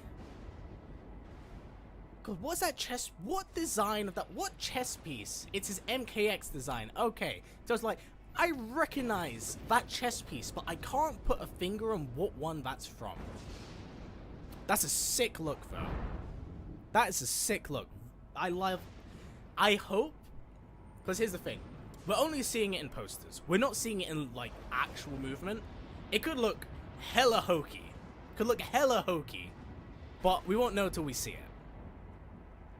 Alright, so we're back to Earthrealm. It has to be Jax at this point. Yeah, so that's the thing. Well, we've got Jax and your favorite chat, Cole Young. So it has to, it's a 50-50 guess. Are they leaving Cole as a lost reveal because of fan recept? I don't know. Mixture of X and 11. Yeah, no, that's a really good point actually. It's the baddest looking Baraka. Does he also have green coming out off his head? That, to be fair, that just might also be the graphical designs, because like everyone in this poster, respectfully, has like a Zack Snyder sort of like color palette, which just like it's Instagram filtered to fuck.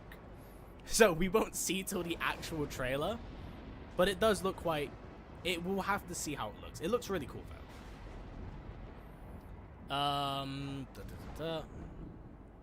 Really cool though. No, that's the real funny thing. I actually don't mind Cole as a character, but had he not been the centerpiece of the 2021 movie, I don't think people would have minded as much. I really don't. But the fact he's so pivotal to the plot is... It makes me feel bad for Lewis Tan, man. Dude followed me back on Twitter, and I actually I've liked him since, like, Wu Assassins. But I was like, brother, you've been given, like, such a rough goddamn place in this all, and it sucks.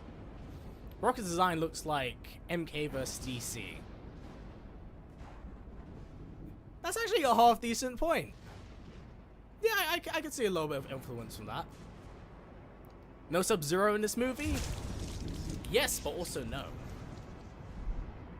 There we go. Don't lose. Card Brooks. Dude is so insanely jacked. Like, it's insane. Interview Cole. So here's the funny thing. Chat.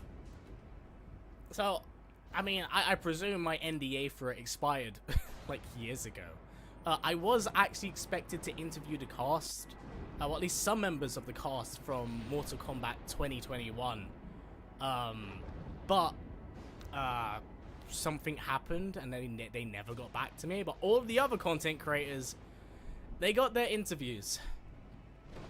So, I don't know what happened there, man. But, yeah, that's a thing. Hopefully, that might change. I'd love that to change. The people in the cast for this movie seem like really fucking cool dudes. I would absolutely love to interview either Max Wang or Joe Taslim. It's my martial arts background, like, it looks at them and I'm like, you guys are like the pinnacle and are so goddamn cool. But, fingers crossed, fingers crossed. Also, hello, Dark King. How you doing?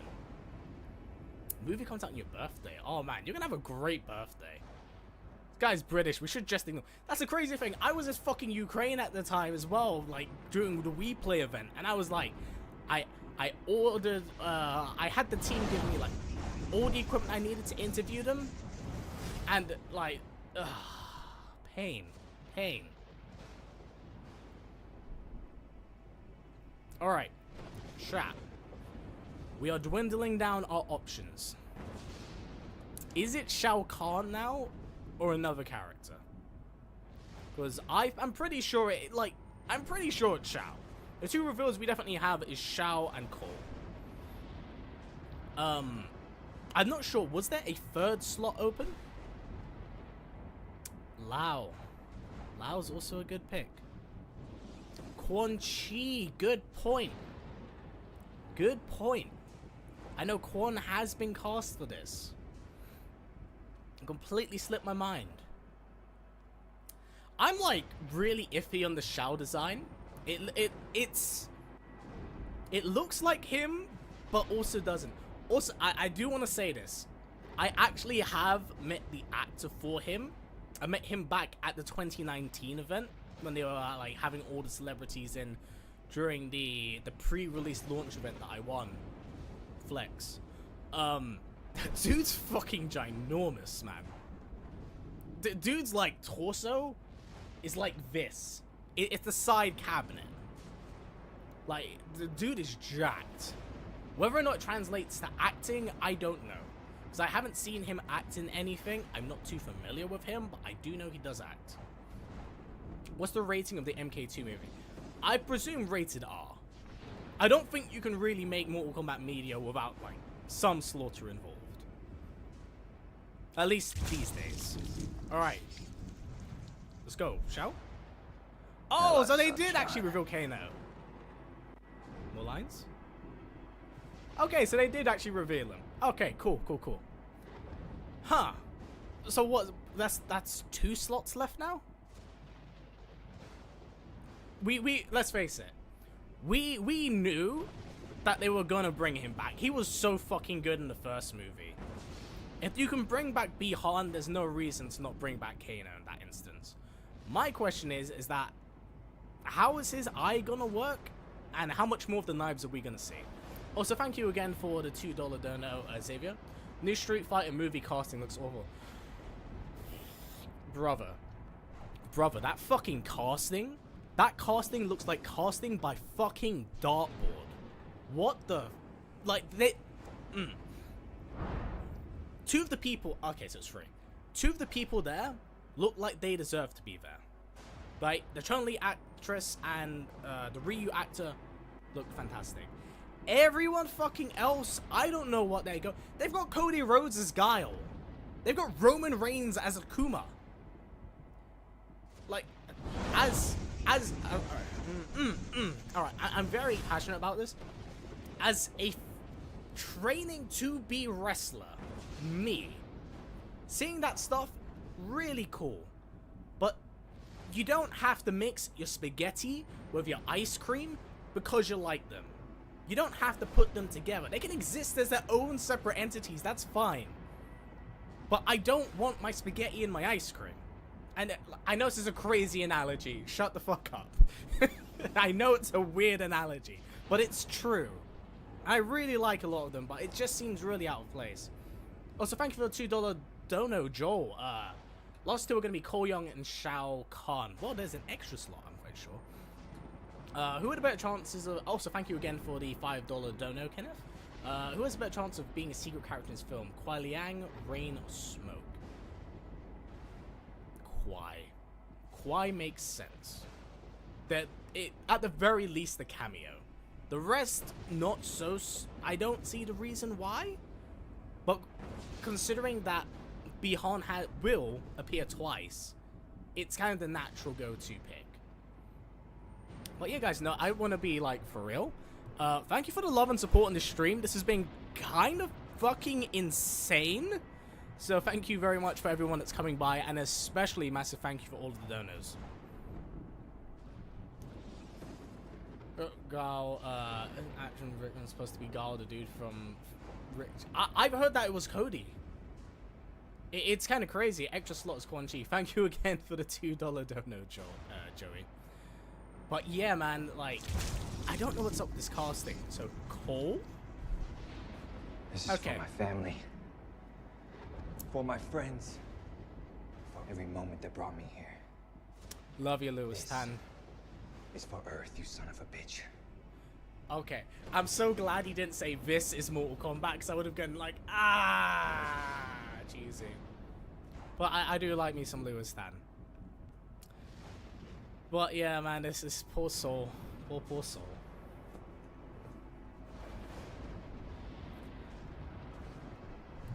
Oh, poor soul. Like I said, man, I really like Lewis Tan, but I feel so bad that he got the short end of the stick by playing an OC character from the 2021 movie. That said, his dialogue is very Don Toretto from Fast and Furious. Alright, let's read some chat. God. Cody Rhodes is way too small to be Guile. I want to say yes, but also no. Keep in mind that when it comes to, like, wrestlers, how you see them on camera is very different from how you see them in person. Because a lot of them are, like, fucking built and in shape. And again, someone who does wrestle and has met quite a few people that do, they are proportioned. Okay, so it would be Shao Kahn and Quan Chi now. I presume we're gonna save Shao to last? I will say though, chat, what are your thoughts on this, like, reveal and have abandoned their creation. Okay, we just jumped right to it. Let's go, Lao. Alright.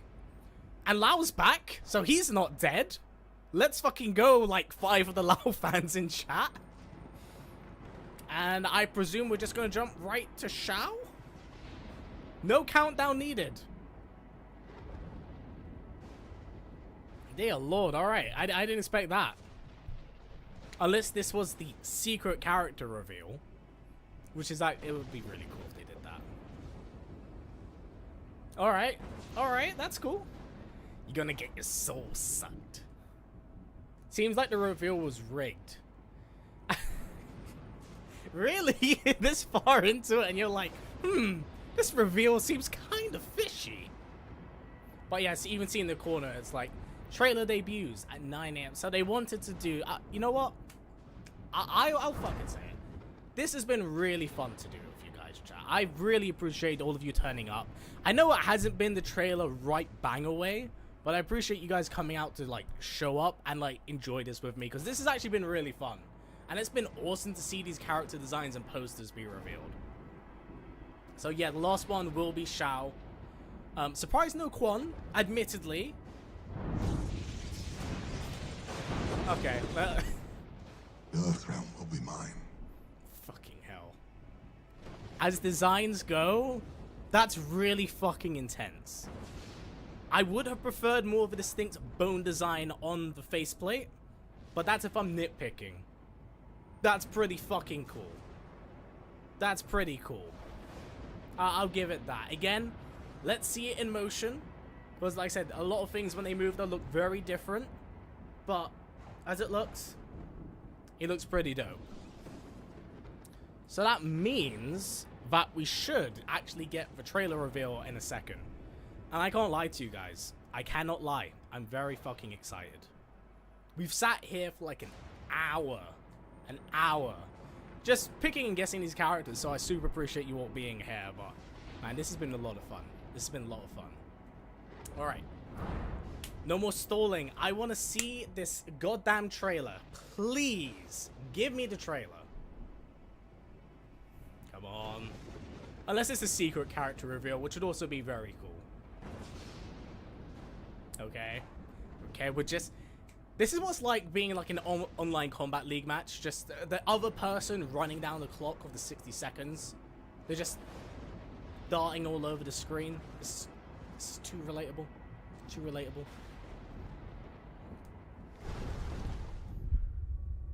Another countdown timer! God damn it. So Quan and Kwai could be surprises. I presume so. I met Martin Ford at the bodybuilding event. Dude's fucking massive, ain't he? Reptile hidden in the movie. See, chat. That is the sort of copium and hope I hope you all have one day. Because I do not see that happening. Much to the dismay of fellow brother Sonic Ha. What's your favorite? Which was your favorite? Which was your worst in terms of reveals? Thank you for the subscription, Anthony. Thank you very much for coming by. If you can't see it, I know we've had a waiting timer for a character select waiting timer into another waiting timer. We're being caught out.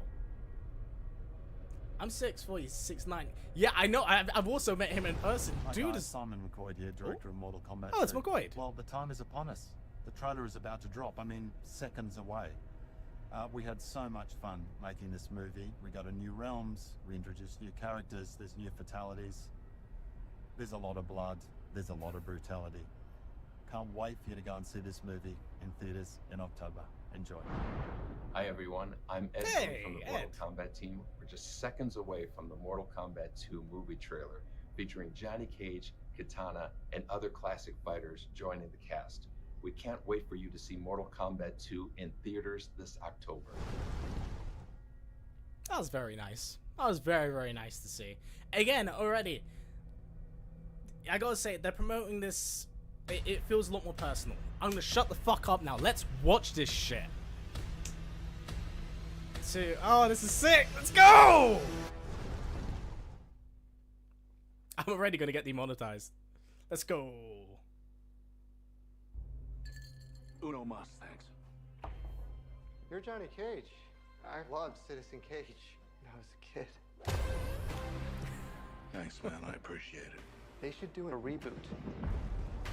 Nobody wants that. Shit went out in the 90s.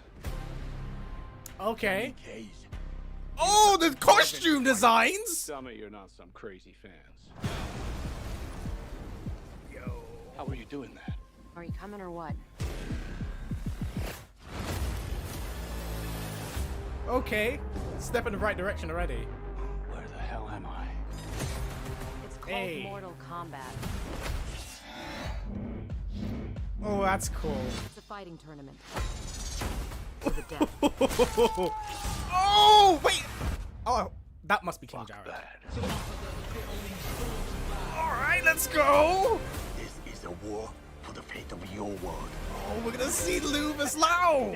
Dinner, what? I'm not some Okay. champion. I don't have transformer arms. Or shoot lightning bolts. This shit's got nothing to do with me. Okay, so we're seeing that. I find you annoying. Not the face.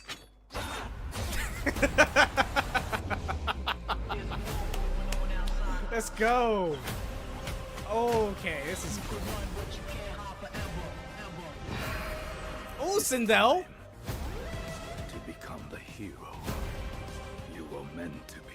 I love the focus in Johnny. You big ugly fuck. It's showtime. Oh my god, what is this shot? Is that nude? Oh. Oh, that's really cool! Alright, that... Yeah, let's go! Finish him! Are you shitting me? You don't have any powers? Just incredibly handsome. Alright, that's cool. I really like that. That's really cool. Alright. That was pretty solid. As a first reveal trailer goes, they're doing a lot of things right. They're doing a lot of things right. Reminds me of Annihilation. What the fuck are you talking about? The one thing I will say that looks a little bit funky is the green screen, but we gotta see how like that translates over to it. Alright. Chat, shall we actually break down this trailer? And we'll do it live. So we can actually digest everything.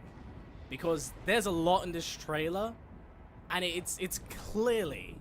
They're clearly putting an emphasis on Cage. It's like they switched the role... Alright. Here's the thing. They absolutely heard what we said about Cole Young and Johnny Cage. And how Cole Young just should have been Cage. They've completely flipped that around. So, I really like that they've done that. I really like that they've done that.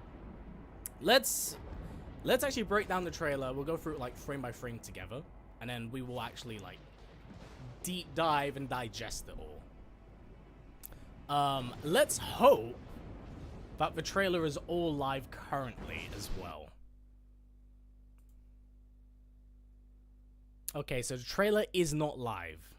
And I do not fancy doing that through the live VOD, because that will look just ass, bro. So it will be... Oh, we'll come back to trailer.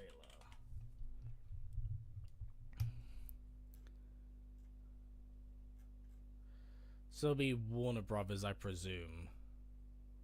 Yeah, let's actually break down this trailer. It has not gone live just yet. Why is Jade bored? To be fair, the actress, I'm pretty sure that's just an actress thing. Really? Is there no official trailer out? Let's filter. Lost Hour. Realm cast. Really? They haven't dropped. What you doing, guys? You're gonna drop the live stream trailer instead of giving... No bueno. Hold that thought, chat. I am gonna check. I'm gonna check my email, and I'm gonna see if I have a... I'm not sure. It's a press pack that has it all, so we can actually dissect it.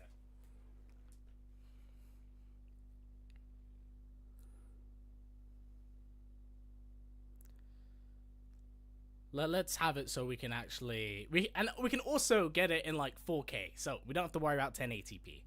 But let's actually make sure that I can get it. But yeah. Guys, what do you think of it so far? I'm quite happy with what I saw. It's got a lot of nice, really cool hype moments. It definitely has me wanting to see more, but that's not like a bad thing. That's more so me as a fan, very excited to want to see more. Crying, I love it. It's not that deep, man. This looks so mid.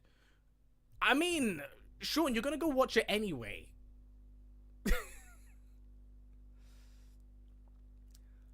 They did Jade. I don't know. I like the overall costume design, and we did not see nearly enough of her, but I'm okay with that because I don't need a movie that revolves around Jade. Let's see a little bit more. Hello, Zesco. How you doing, buddy? It looks really good. They've got like, it definitely has me wanting more. Definitely has me wanting more, but I like what I see so far.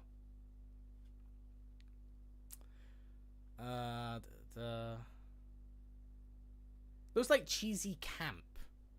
I'm not sure if that's how you got cheesy camp. Baraka actually looks pretty cool. My one problem and issue, I will say, is that the green screen looks off in certain areas, and the CG looks... The CG on prosthetics looks funky, but the special effects, like the fire that we saw, looked great. The Baraka mouth stuff looked a little bit iffy, but I don't know if that's necessarily, like, a movie problem, but more so, like, a CGI industry crunch fucking issue. The rest of it looked great, though. Unfortunately, no press kit, it seems. Let's see, can we open up the trailer? If we can, we will be, like, 100% breaking this down live, because there we go! Alright. 2 minutes 33. Let's actually break it down. We're going to go through this all like frame by frame. If you don't fancy sticking around for this, it will be up on the YouTube a bit later on. Just heads up. But yeah, man, like, we're going to be going for it. Unos mas. What? Alright. Mas, thanks. Okay, that makes more sense. You're Johnny context. Cage. I loved Citizen Cage when I was a kid. All right. Thanks, man. I appreciate it. They should do a reboot. Nobody wants. So, it definitely looks like they're leaning into the whole, oh, Johnny Cage is like a really super washed up actor at this point, which I actually like. I actually really, really like. It feels very kind of like faithful to that of the character, you know, peaked in the 80s, still living out the dying star to current relevance, but kind of down on his luck at this point in time. Like, I had predicted it, and I'm glad that they ended up following through on it. Like, it does look really good and is so in line with his character. And I will say, the more I'm seeing Carl Urban as Johnny Cage, the more I'm liking it. But I'd be lying if I said that I wasn't seeing just Carl Urban as an actor instead of Johnny Cage. But that's just like, that's a me thing. That's 100% a me thing. Like that, but I can't lie, that's how my inflection of the character goes. I like the portrayal idea though, and it's weird to say, it's a good reason and excuse to actually get Carl Urban in to play Johnny Cage, despite the fact that he's obviously an older actor.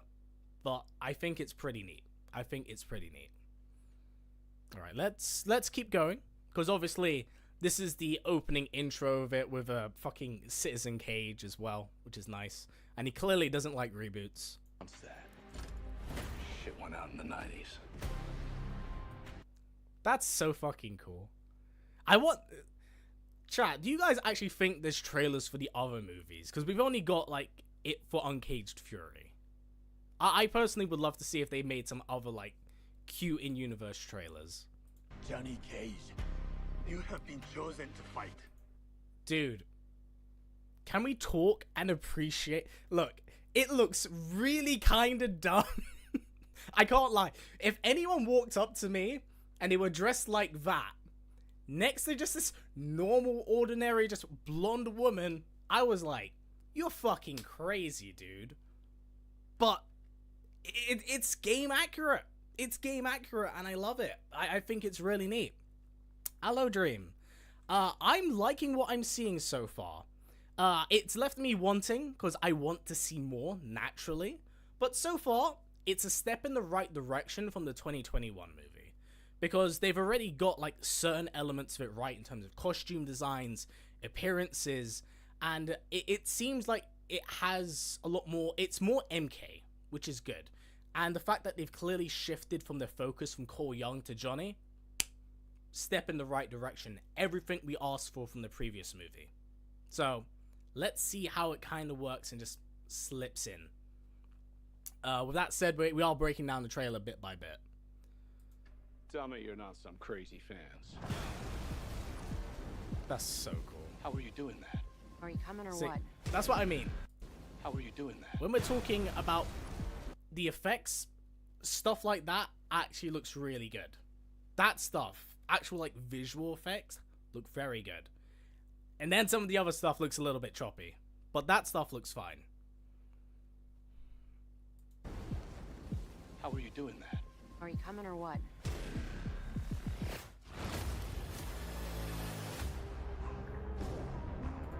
Alright.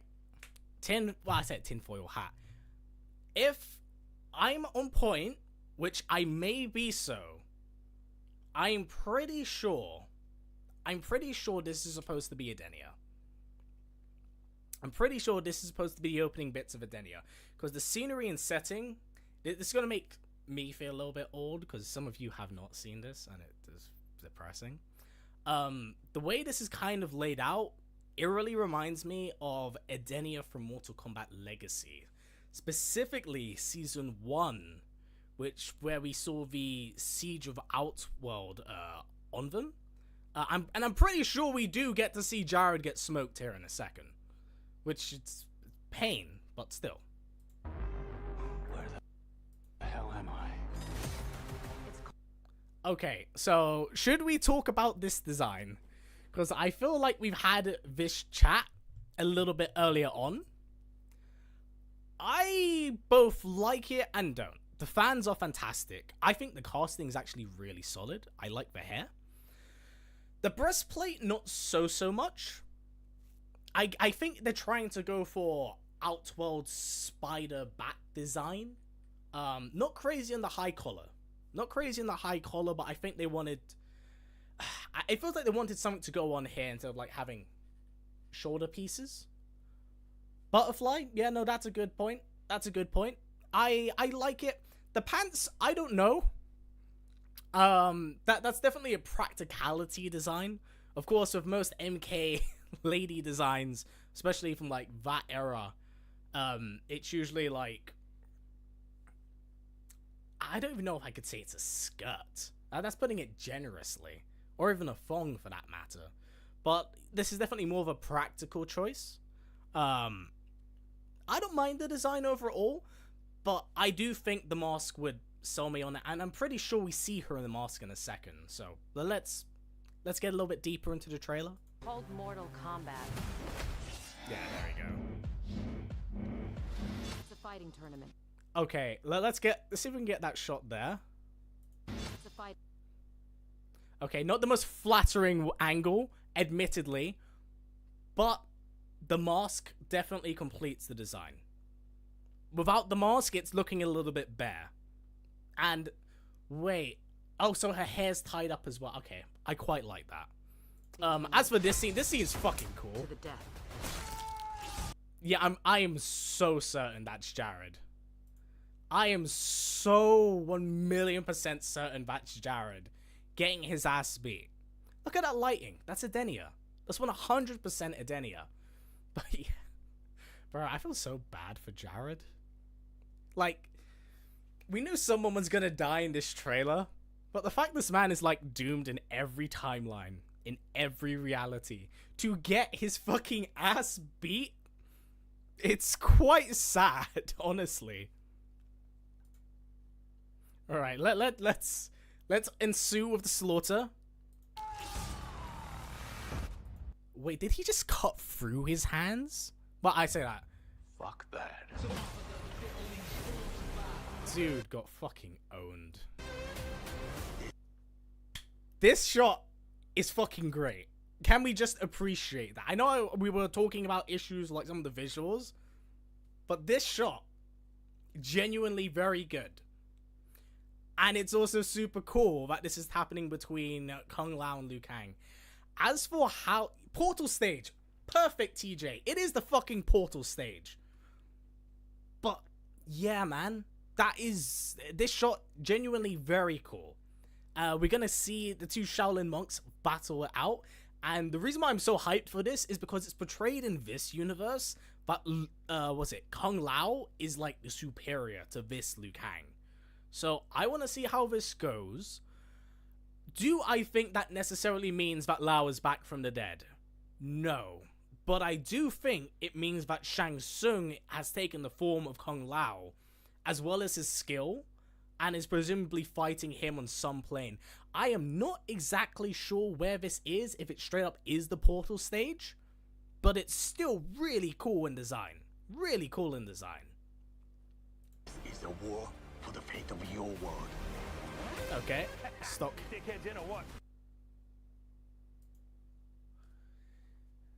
Okay. Wait a minute. Is that Raiden lying down on the table? Does Raiden get his ass beat or something? Because there's like, what reason would Kano have to be there? And it looks like he might even be on their side for a little bit. Again, what a dickhead. But yeah, that's Raiden lying on the table. Let's see. Does going to the Outworld tournament weaken him? Because I know it like strips him of his powers and makes him not strong. Huh. Alright. Let's keep going. There's a lot of things, because I'm actually going to do like a full-on like actual usual me trailer breakdown after this, which will be heavily edited with a lot more references and oversight, but it seems like there's a lot happening here. That's a good question. Where is Quan Chi? We know he's supposed to be in this, and I do think we hear him. Okay, so we do get our shot of... We do get one of our very few shots of Cole in his Black Panther plot armor. And we get Jade. Now, as designs go, I like the actual costume design. I like the masks that we did see a little bit later on. I like the casting. However, seeing Jade without hair is really weird to me. It is a really weird... I know the actress herself. I don't know if it's like... Is it alopecia or something sort of thing? I don't know if that's a thing. But I haven't seen her have hair since I think it was You season 3 or 4. Again, I don't mind the casting and stuff. But it's weird to not see Jade without hair. It's just not something I'm used to seeing.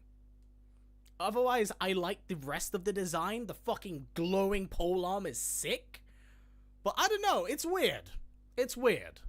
I'm not some champion. Okay, some Jax. So, is Jax just fighting Outworld Jobber? Actually, that looks like a Tarkatan. Is that a Tarkatan? It's very hard to tell. Oh no, it's Jade. It is Jade. Okay, we've still framed it a little bit. It's just, it's very dark, so I couldn't see. I don't have transformer arms. Who is he fighting there?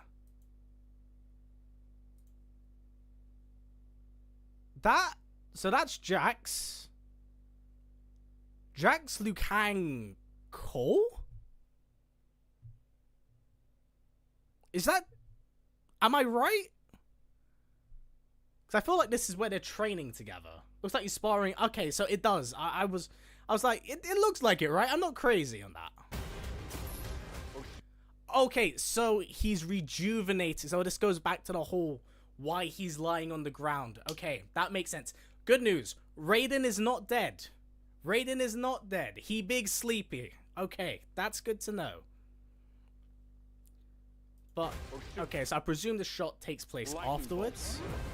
This fucking scene was sick. Got nothing to do with because we are definitely getting Liu Kang versus Shao Kahn. That's awesome to see. That's really, really cool. I'm an actor. Okay, Citizen Cage.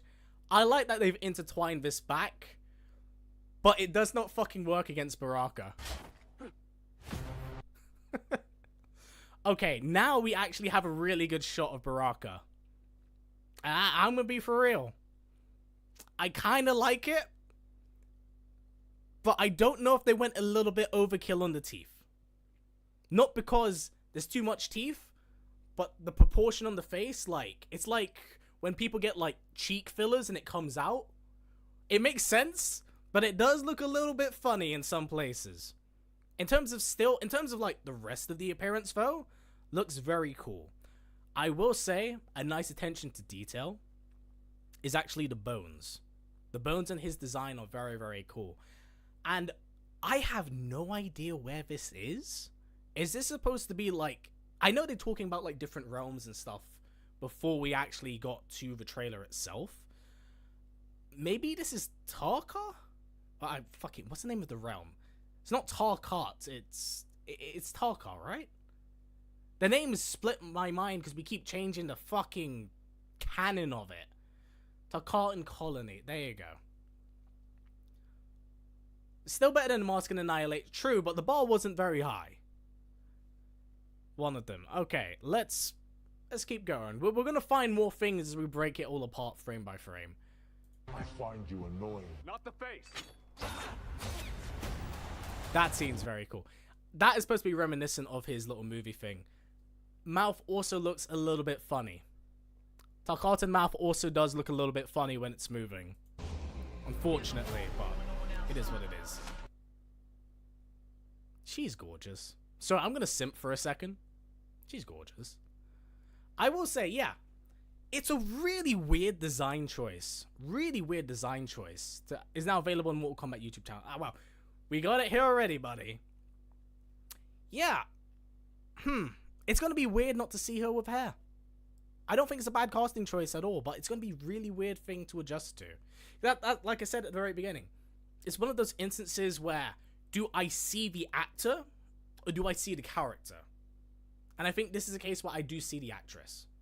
I do very much so enjoy, like, her acting. She's actually very good in what she's in. But yeah, I really like the casting choice for Katana though. They absolutely got it on point. I presume this is supposed to be very reminiscent of the MK2 section of MK9 as well, where Katana turns on Outworld and Shao. So I like that they're having that instance where they're fighting and Jade is like still very much so loyal. I do want to see actually more of Katana. I do want to see more of Katana here. I do actually quite like what's going on. Now this... Chat, what do we think is going on here? Because he's being teleported out. We've seen how Raiden teleports people. He strikes them with lightning. What's this? Like, is it... Who is teleporting here? New portal. That's what I was thinking. I mean, I know that he's being teleported away, but I'm like, who's doing it? Because it does look like Noob Saibot colors. Maybe tournament teleporter? That's true. That could be it.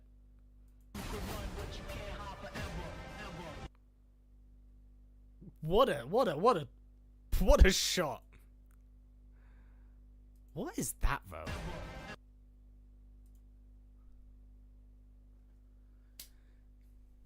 Chat, do we know what that is? Because it's just clicked what it is.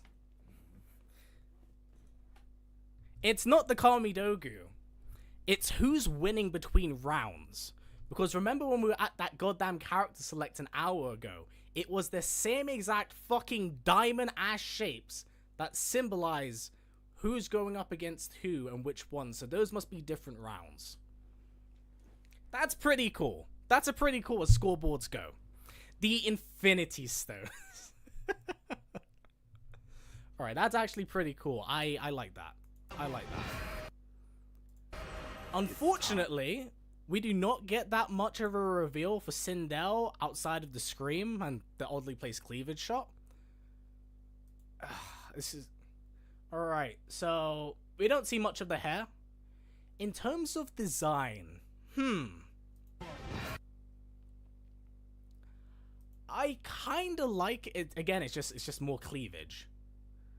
But it does look a lot like Katana's. So maybe is it supposed to be symbolic of like royalty? Like the high neck piece with itself? Might be. I mean, I could be crazy and wrong about this, but all right. Also, it's chat. Have we noticed where we are as well?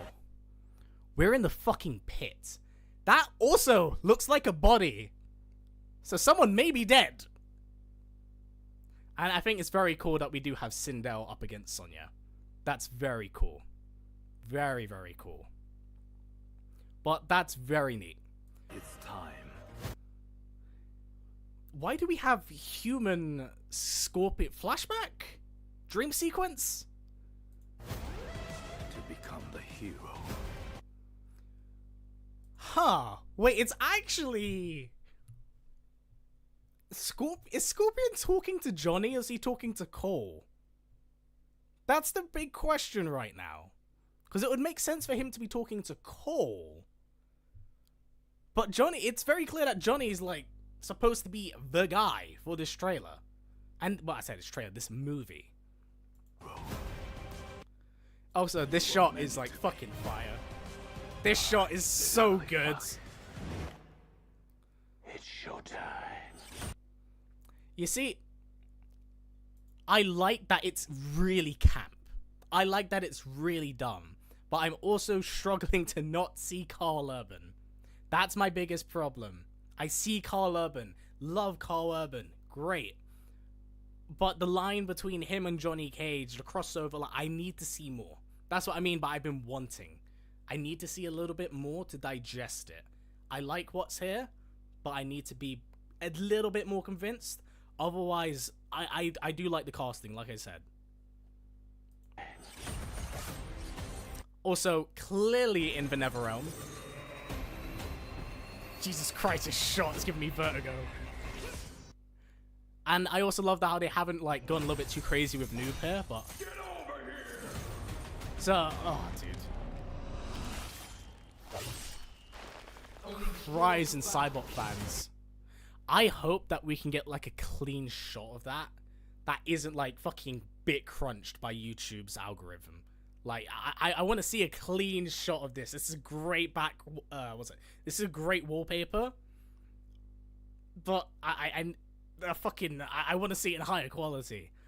This sequence here is interesting because they obviously serve the same master. What purpose do they have to be fighting? And is it because we haven't seen Quan Chi?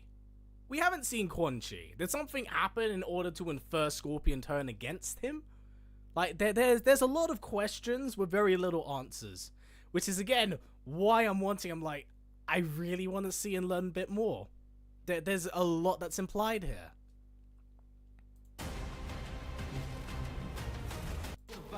I will say though, it looks like, get over here. Let's back it up a bit. That is straight up his MK11 design as well, and it actually looks pretty solid. I do like that. Again, thumbs up when they do take an in-game design, translate it over, and actually make it look good. This actually works. And I think it's very fitting for it to all happen in the Netherrealm. So, they do get that. They get their clap. They get their clap. Did a good job. Which is actually also very funny. Because a lot of people, including myself, are a bit skeptical of the 2021 costume and movie designs. But now seeing them contrast alongside each other, I can see why they went with the 11 designs and why 11 kind of inspired the designs for the 2021 movie. With that said, I'm always going to prioritize like game designs over it, so I definitely prefer it. But I still think it's very cool that they brought it in. Very, very cool. Alright, let's keep going. Get over here! That's fucking so cool. Only the strong survive.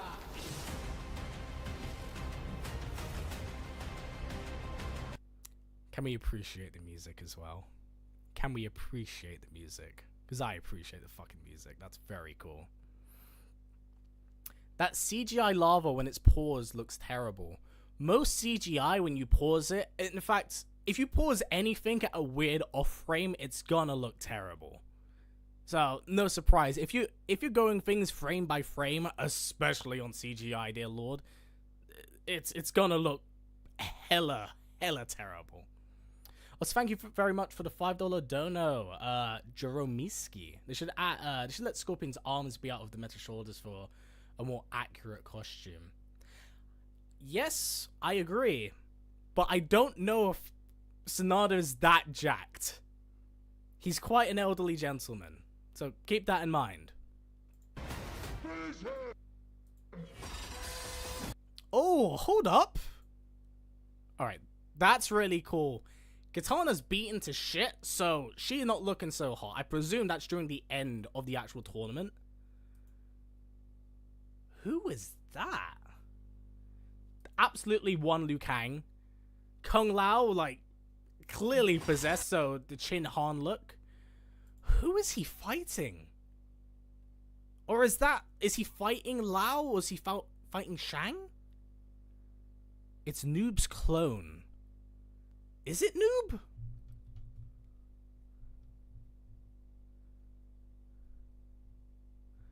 Noob's clone has organs. I thought it was a shadowy thing.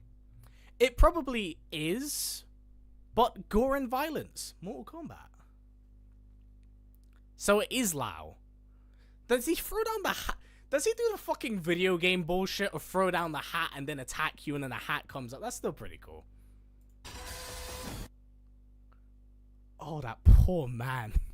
What a frame to actually pause this on. This poor man. This poor NPC. Holy shit. Alright. So Baraka definitely adding people to the body count. Are you shitting me? You don't have any pounds? Just incredibly handsome.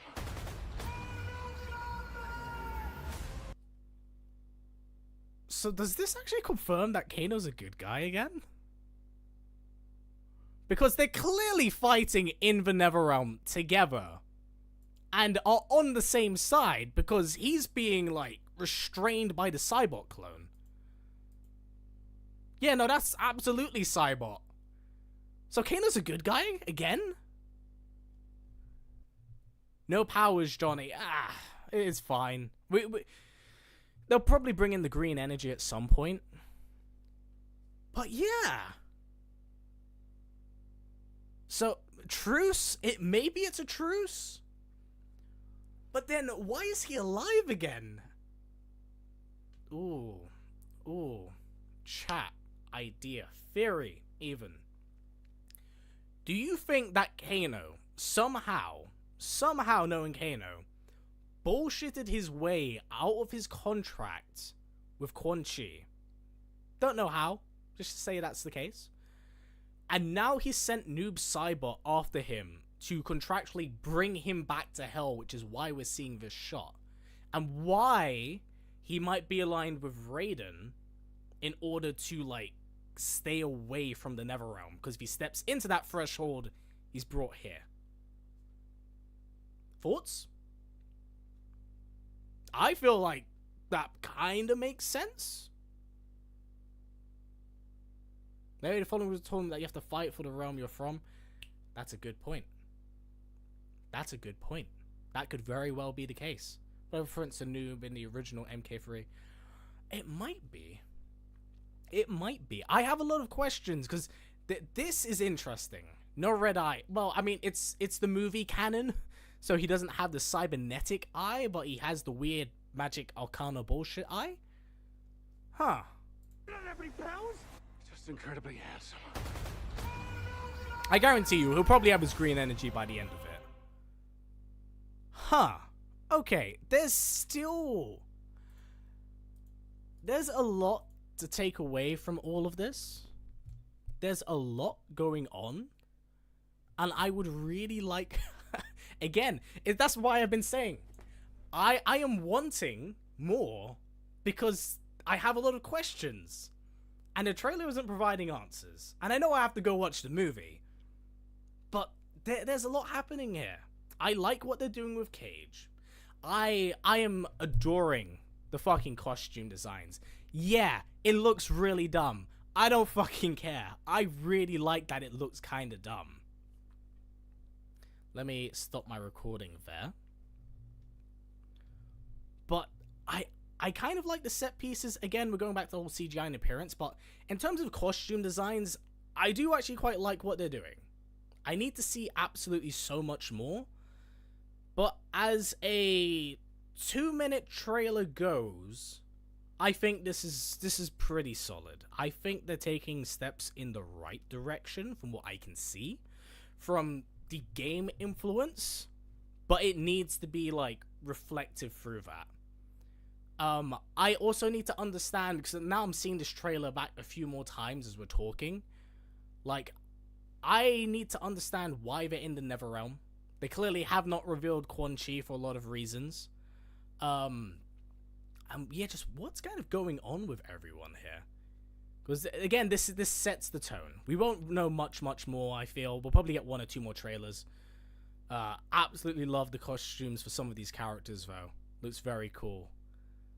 Oh, but man, yeah, what are your general thoughts, chat? What are your general thoughts? Because I'm enjoying a lot of what I'm seeing, but I don't know if I'm being nitpicky about my problems and issues. Not because I think, like...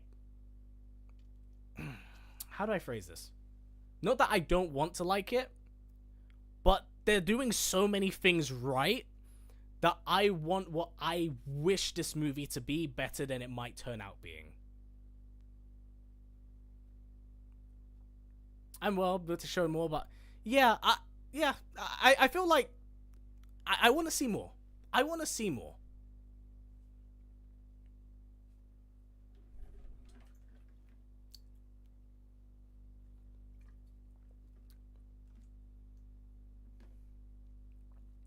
I feel like they've got bits of Johnny Cage right. Again, it's hard for me to not see Karl Urban. It also doesn't help that I've recently started rewatching The Boys. But they've got, like, certain elements of him right, but it's hard for me to, like, not see Karl Urban. It's really difficult. Is that movie one mostly won't be? Maybe, Nathan. Maybe. I'm keeping my expectations, like, super in check for this. Super in check. MK1 trailer had more iconic scenes. Arguably so, but I think that's also because the trailer's held on certain shots. There's a lot of shots here that are being chopped and, like, cut through. Like, there. Cut.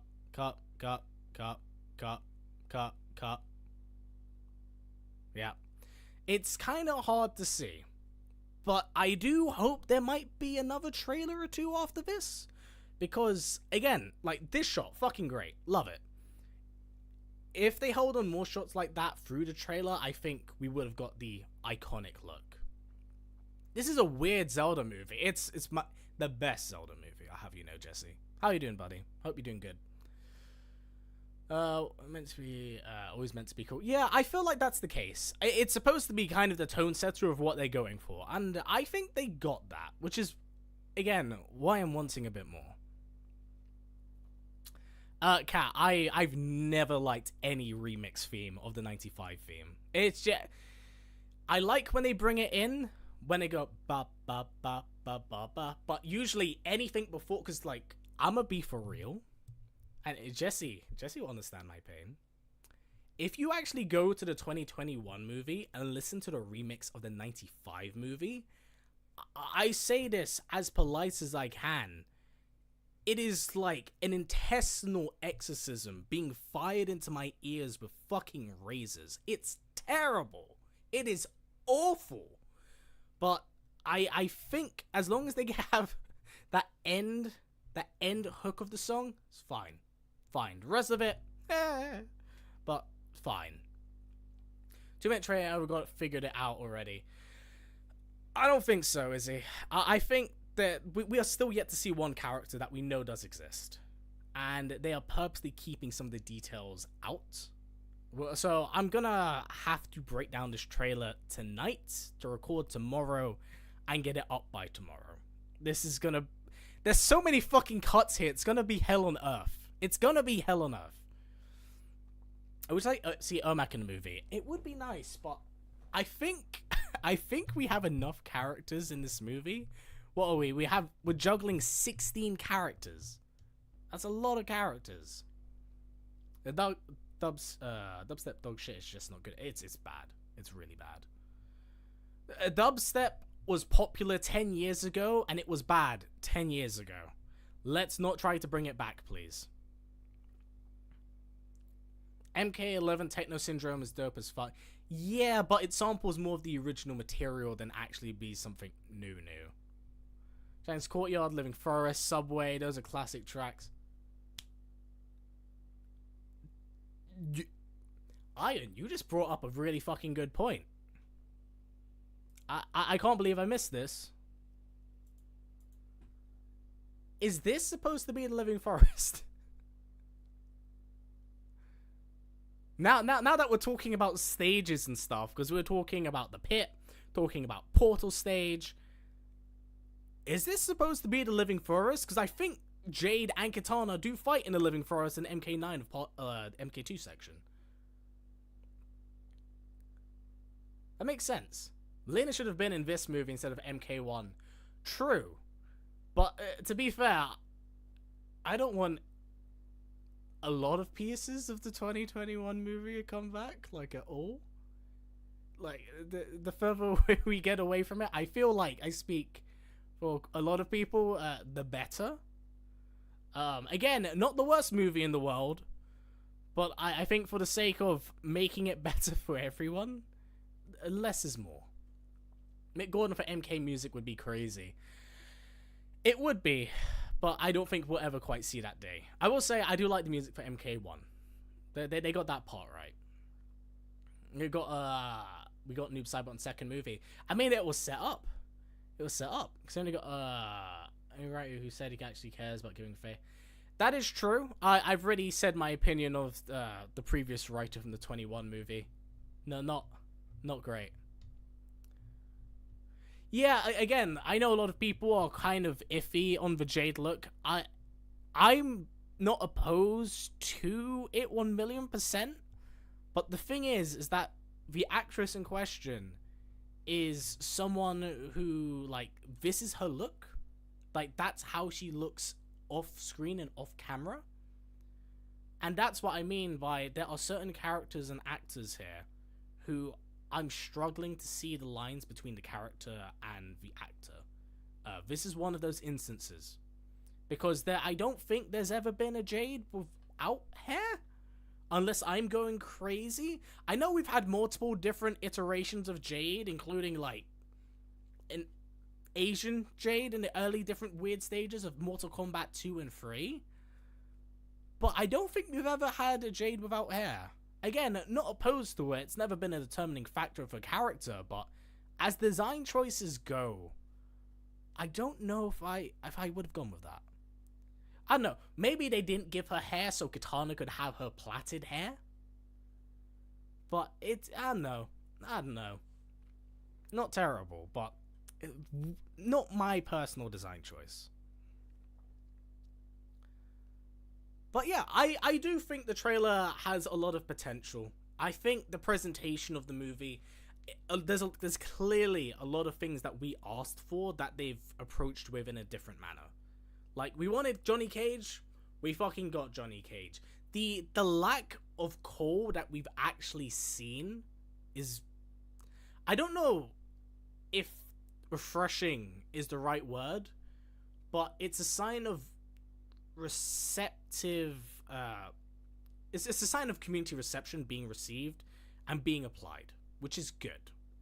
How that translates over into, like, the rest of the movie, though, we have to wait and see. So far, so good. Like I said, we need to see more to just, like, get a better understanding of what's going on, and for me to determine how good of a movie this is in comparison to the rest of the other MK media. I think it's looking good so far. I like a lot of the action. Here's the part. Here's the thing, guys. We're talking about the green screen, right? We're talking about the green screen. I'm not one of those cunts on the internet that talks about production design. But look at how wonderful this looks. This looks genuinely very gorgeous. The lighting, the character, what's going on here, wonderful. But then you get to some weird placed shots, like this one coming up here, and it's a weird composition. Again, it's hard to not see it and go green screen. But I don't know. Again, trailers never really determine how things look by the end of it. We've seen that with a ton of trailers in the past. But I hope they get it right. I hope they get it right. Also, Cole did not get smoked in this trailer, which many of us had predicted, including myself, which I will say I am surprised by. There was a real lack of certain things I expected to see. We got to finish him. We didn't get an out-of-place flawless victory. We did get Kano, which we did predict. Who else did we and did we not get? Yeah, no, we didn't get Cole being killed, and we didn't get that much Noob Saibot, which I was very surprised by. I don't know if they're saying that. Better than For Love and Thunder. Anything's better than that movie. Anything's better than that movie. It's not very good, and it sucks. Can it's too popular to not include? Absolutely. That dude and Joe Taslim absolutely carried the last movie. They did a fantastic job. So props to them. Also, hello Valerie, how are you? Remember not to remember For Love. Wise choice. With Million she's a clone, they could bring her back so easily with another clone. True. I actually agree with that. But then you have to justify how the clone looks distinctly different from Kitana. And I think Wait for it. She absolutely does not look like Melina in any way, shape, and form. Any way, shape, and form. So, the whole clone thing, like, I don't know what they're gonna do with that. They're probably gonna throw that out the window. But, like, yeah, it's really weird.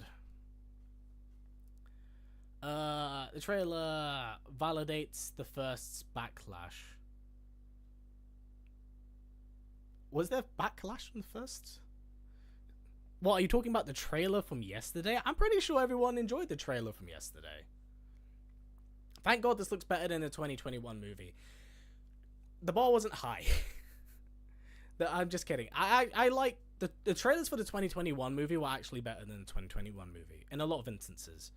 But it wasn't, like I said, I don't think the 2021 movie's terrible, but it had expectations placed on its shoulders for being the first Mortal Kombat live action movie in about, what was it? It came out in 95, sorry. In 26 years. It was always going to be an uphill struggle. But we will have to, I think this one, there's a lot happening, but I think I'm seeing enough here to show that there's game influence that allows me to be a bit more confident. You know, the whole emphasis on Cole, I feel in the 2021 movie, made it so I was already going into it quite worried. This, it feels more MK, but I need to see how it translates its source material. I don't need it to be a one-for-one beat and take of the original, but at least be different enough to respect its source material. And that's where a lot of, you know, sources of media kind of struggles. The first movie is Backlash. They wanted to make their own movie. Well, yep. Well, funny enough, Andrew, you say that. I've heard that is 100% one of the... that's on the writer from that movie. And was trying to use MK as a way to push his own career. So, I can't say I'm surprised in that instance, but man, I think we are giving us so much more hope. I really hope so, because I know Ed is like way more involved in this movie than the 21 movie. I know, like, way more involved. We're gonna have to see how it all, like, works and translates and fits through. But I am already more confident about this movie than the 21 movie. And I didn't hate the 21 movie by all means, but yeah, there was a lot of problems with that. A lot of problems.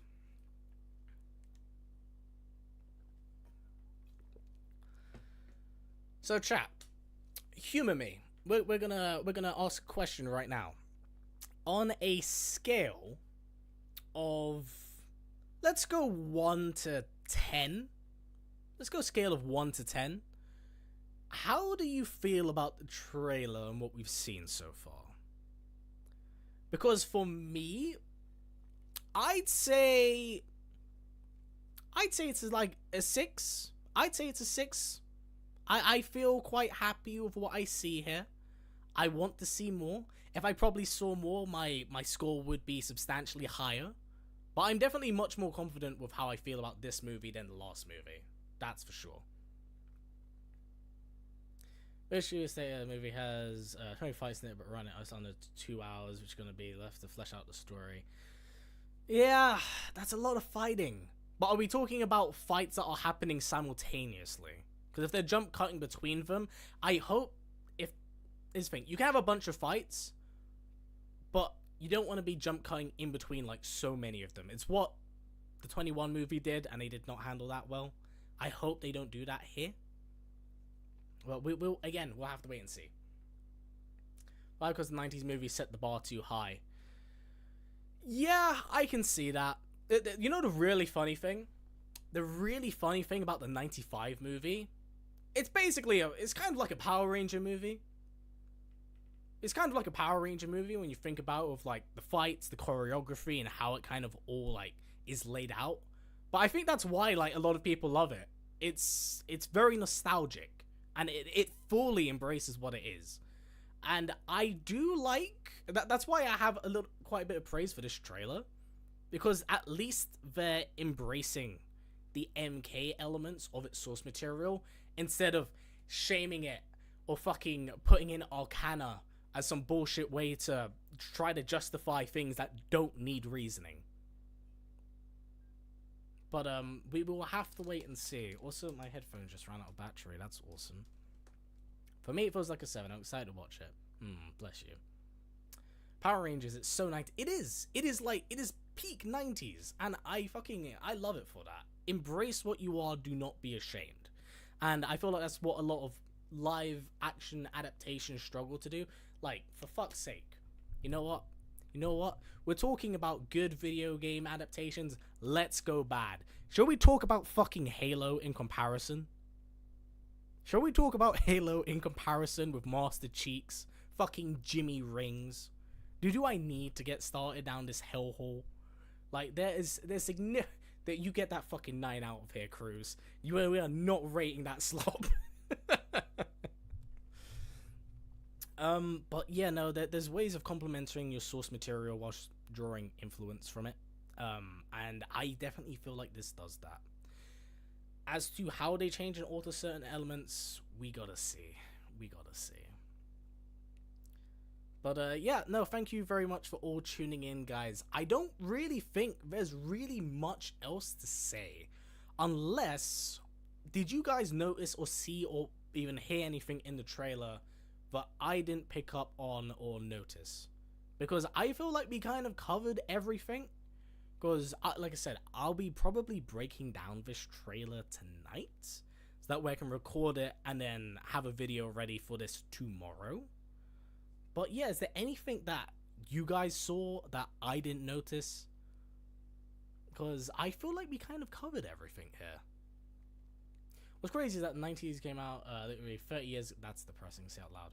Imagine if Wallace Anson had this budget and freedom. I'd pay to watch that. I want to agree with that, Angie. But I feel like he peaked with the 95 movie. Because his movies from that point onwards have really varied in quality. And I feel like it has been an ever slow declining descent. I don't feel like it's been at that level. For me, that's why 95 worked. Yeah, that makes sense. I can understand that. Halo's a 10 out of 10. Get out of here, Joe. Striker's a joke character, not wrong. Striker even exists sometimes. Call in the room. Kiss me. I'm seeing some crazy talk. Alright.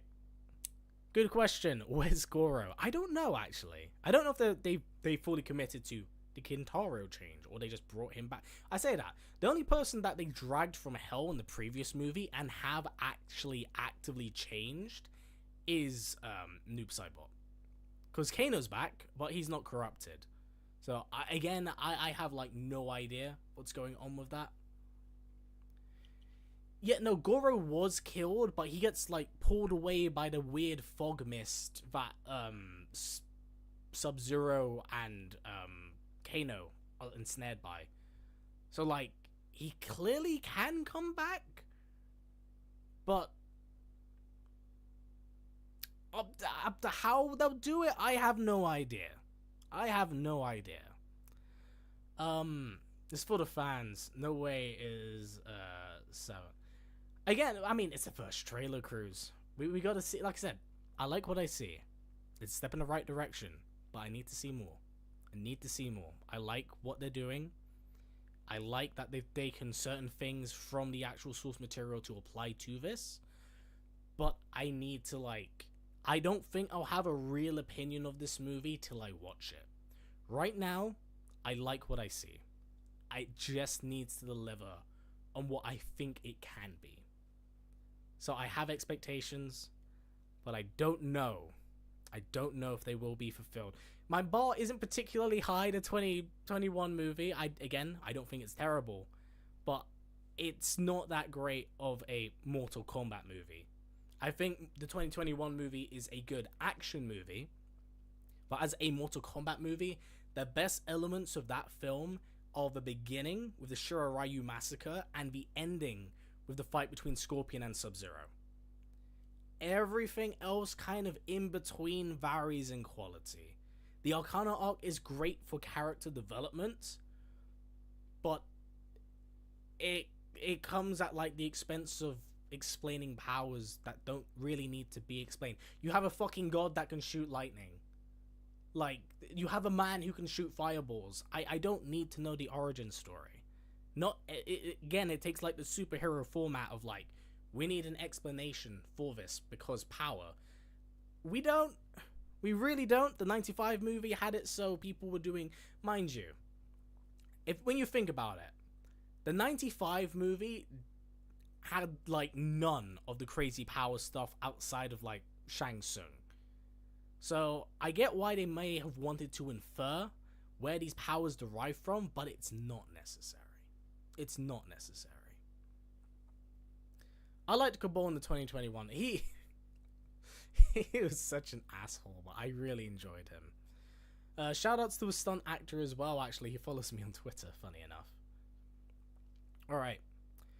Yeah, you have a cop in a universe full of ninjas, monsters, vampires, wizards. Yeah, and superpowered conquerors.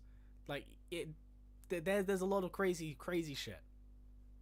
No movie has gotten Reptile right.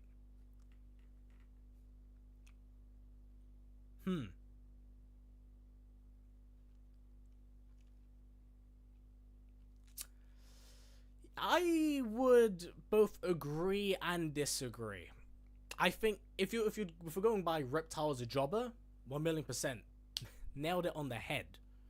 But the problem is that Reptile as a character has oftenly suffered because of that jobber-like status.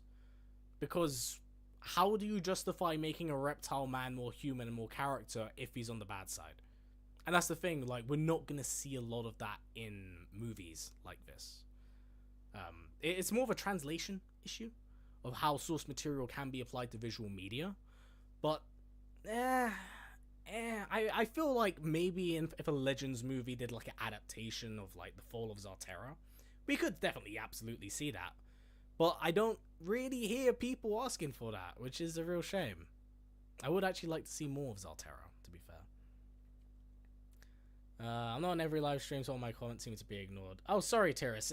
There's a lot of people in here, so I'm trying to jump around to see what people are saying every here and there. Koi Lang will absolutely be in a movie. Maybe.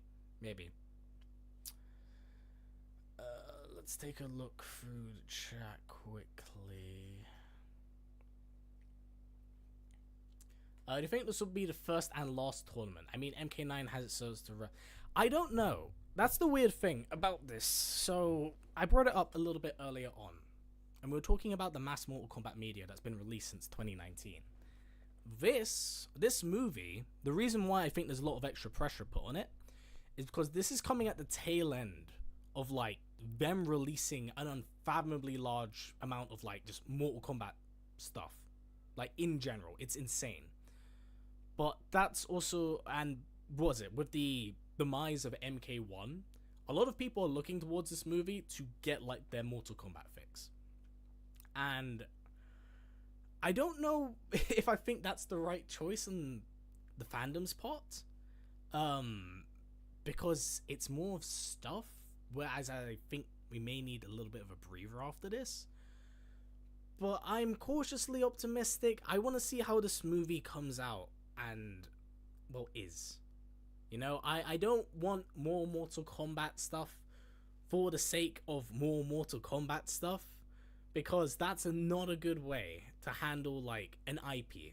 We've seen that with Marvel since the Disney Plus reveals of, like, the Marvel TV shows, which have varied in quality, but because it came out on such a frequent basis, and there was just so much stuff, people were overwhelmed. A lot of it lacked quality. Looking at you, fucking Secret Invasions, you stinking pile of shit. And because there's too much there, people aren't as invested. I feel like there's a way to juggle it, and I don't feel like they've been doing that well since 2019. This comes at the tail end of it.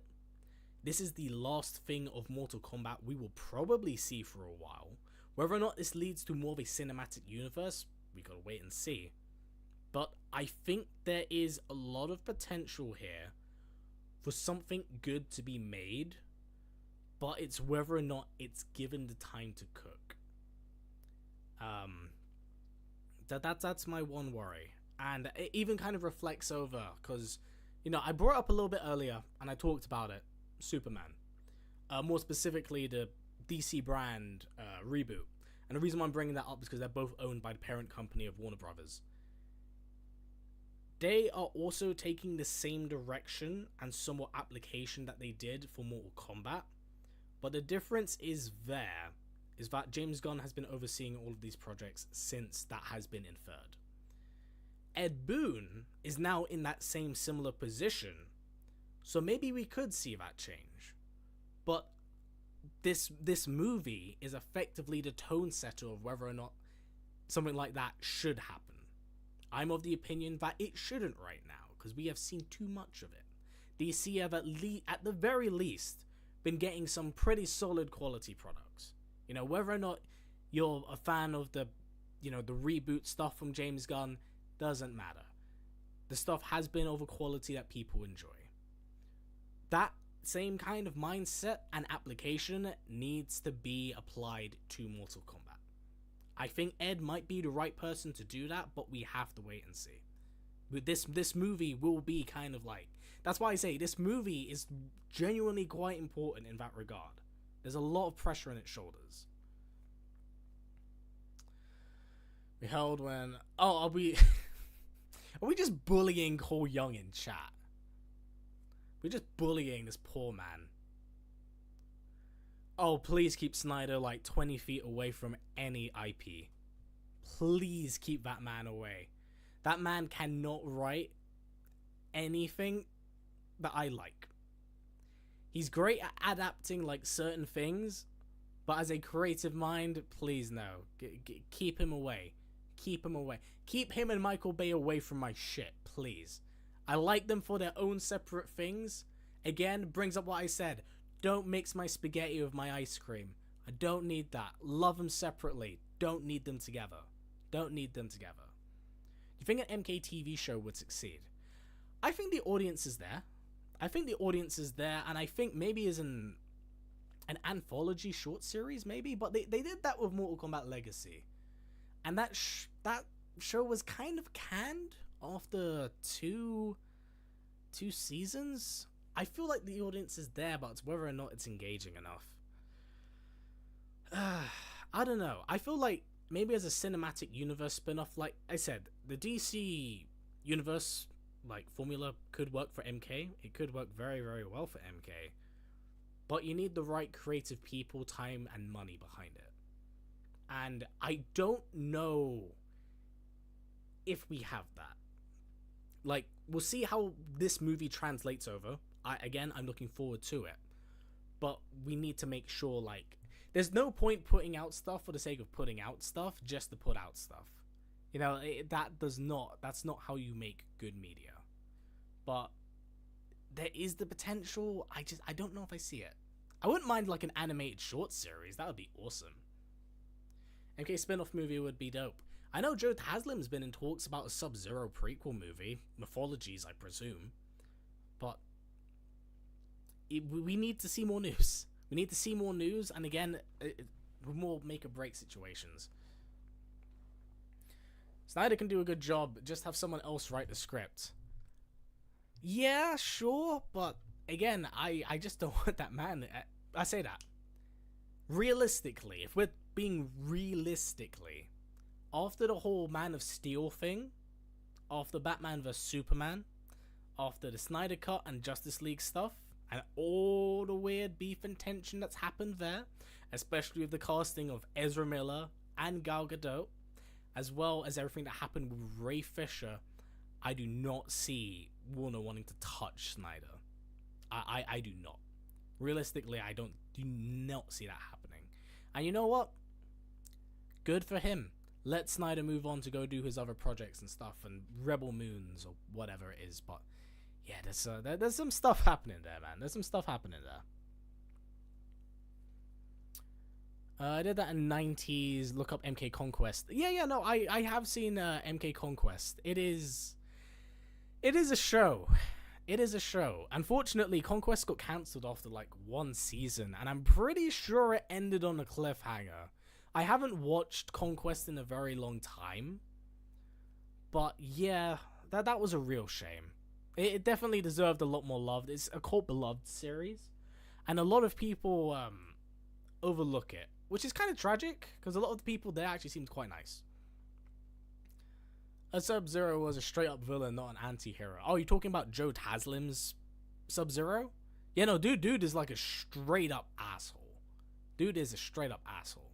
Dawn of the Dead is amazing, and it's a Gunn Snyder collaboration. Yeah, in my opinion, I think that Snyder's best projects have been 300, Watchmen, and Dawn of the Dead. Anything after those, don't do it for me. Don't do it for me. The MK animated movies were pretty good. They vary in quality. Scorpion's Revenge is fun. Battle of the Realms is not good. Snowblind is excellent. And Cage Match, I need to rewatch it, but I remember it just being okay. Did you saw Kung Lao? Dude, we were talking about that a little bit earlier on. And I don't know what they want 100% doing with him here, but it's very clear to me that I'm pretty confident in saying that it will just be Shang Tsung turning into him. So Kung Lao is more than likely 100% like canonically dead. But yeah, I thought it was really cool. Do you think the film will be better than the absolute fan favorite Annihilation? Stop, you're killing me. You're killing my soul. God. Anything is better than Annihilation. I tell you what, guys. For those of you who don't know, I did a Mortal Kombat Across the Multiverse series where I covered the expansive like movie universe for Mortal Kombat, which meant that for weeks, I had to watch Mortal Kombat Annihilation weekly. Do you know what that fucking does to a person's soul? You think it would strengthen it. You would think I am unstoppable. Instead, like fucking Avatar Korra, like my bloodline started like disappearing one by one in heaven because every time I watched that, it just like I fucking felt it in my soul. Oh god. Oh. Annihilation has cool robots. Cool robots will not save me from the rest of that movie, and they're only in it for like a combined effort of like maybe 7 minutes if we're being generous. God, not good. Casual game incarnation was horrible but fun. I can't even find that shit fun, dude. I mean, don't forget, I am under the whole umbrella of this is my job. I'm stuck with living this hell forever. So being stuck with that, it's not great. Not great. It goes from like, haha, look at this, look at how stupid this is, and haha, I've seen this 30 times. I'm not the same person afterwards. Jax is calling it. He is not calling it. He is really not calling it at all. Jax deserved so much more than what we got. Oh, you really don't talk about animation. That was also worse. Day After Tomorrow, so you know. I forgot that movie even existed. Alright. With that said, everyone, I think I'm going to wrap it up on the stream. It has been a lot of fun. I have had a ton of fun, actually, sitting here with you, breaking everything down, reacting. Please do keep an eye out for tomorrow. I will be breaking down this trailer frame by frame in greater detail than what we actually did here. I would like to do these live streams more. I didn't expect as many people to turn up or show as much love and support, but I really, really do appreciate it, guys. For those of you who don't know, I haven't really been in the best place when it's come to the channel. It hasn't been supported by YouTube and its algorithm for a very long time. So I do actually really appreciate everyone turning up, everyone that's been thumbs upping, especially everyone that's been donoing, and basically kind of just taking care of the channel Thank you very much, Valerie. I will buy you some. I'll buy you dinner. Totally missed Bus Poet streams. Yep. Well, I mean, I am here because he is not. But yeah, no, I appreciate it, guys. Really means a lot to me. We had a lot of fucking people in here. I would like to start doing, you know, I really would love to start doing live streams like this on a more often, frequent basis. I might do so in the future if everything lines up and things start working out on my end, from like different bits and pieces. We'll definitely have to do this more. But until the next one, everyone, please take care. Please keep an eye out because I will be re-uploading my reaction later today. And I'll catch you in hopefully tomorrow's video where we do break down this trailer, because there's a lot I want to say and there's a lot of locations and set pieces that I'm really looking forward to talking about. But until then, man, stay safe, everyone. I will hopefully catch you in the next one. Take care.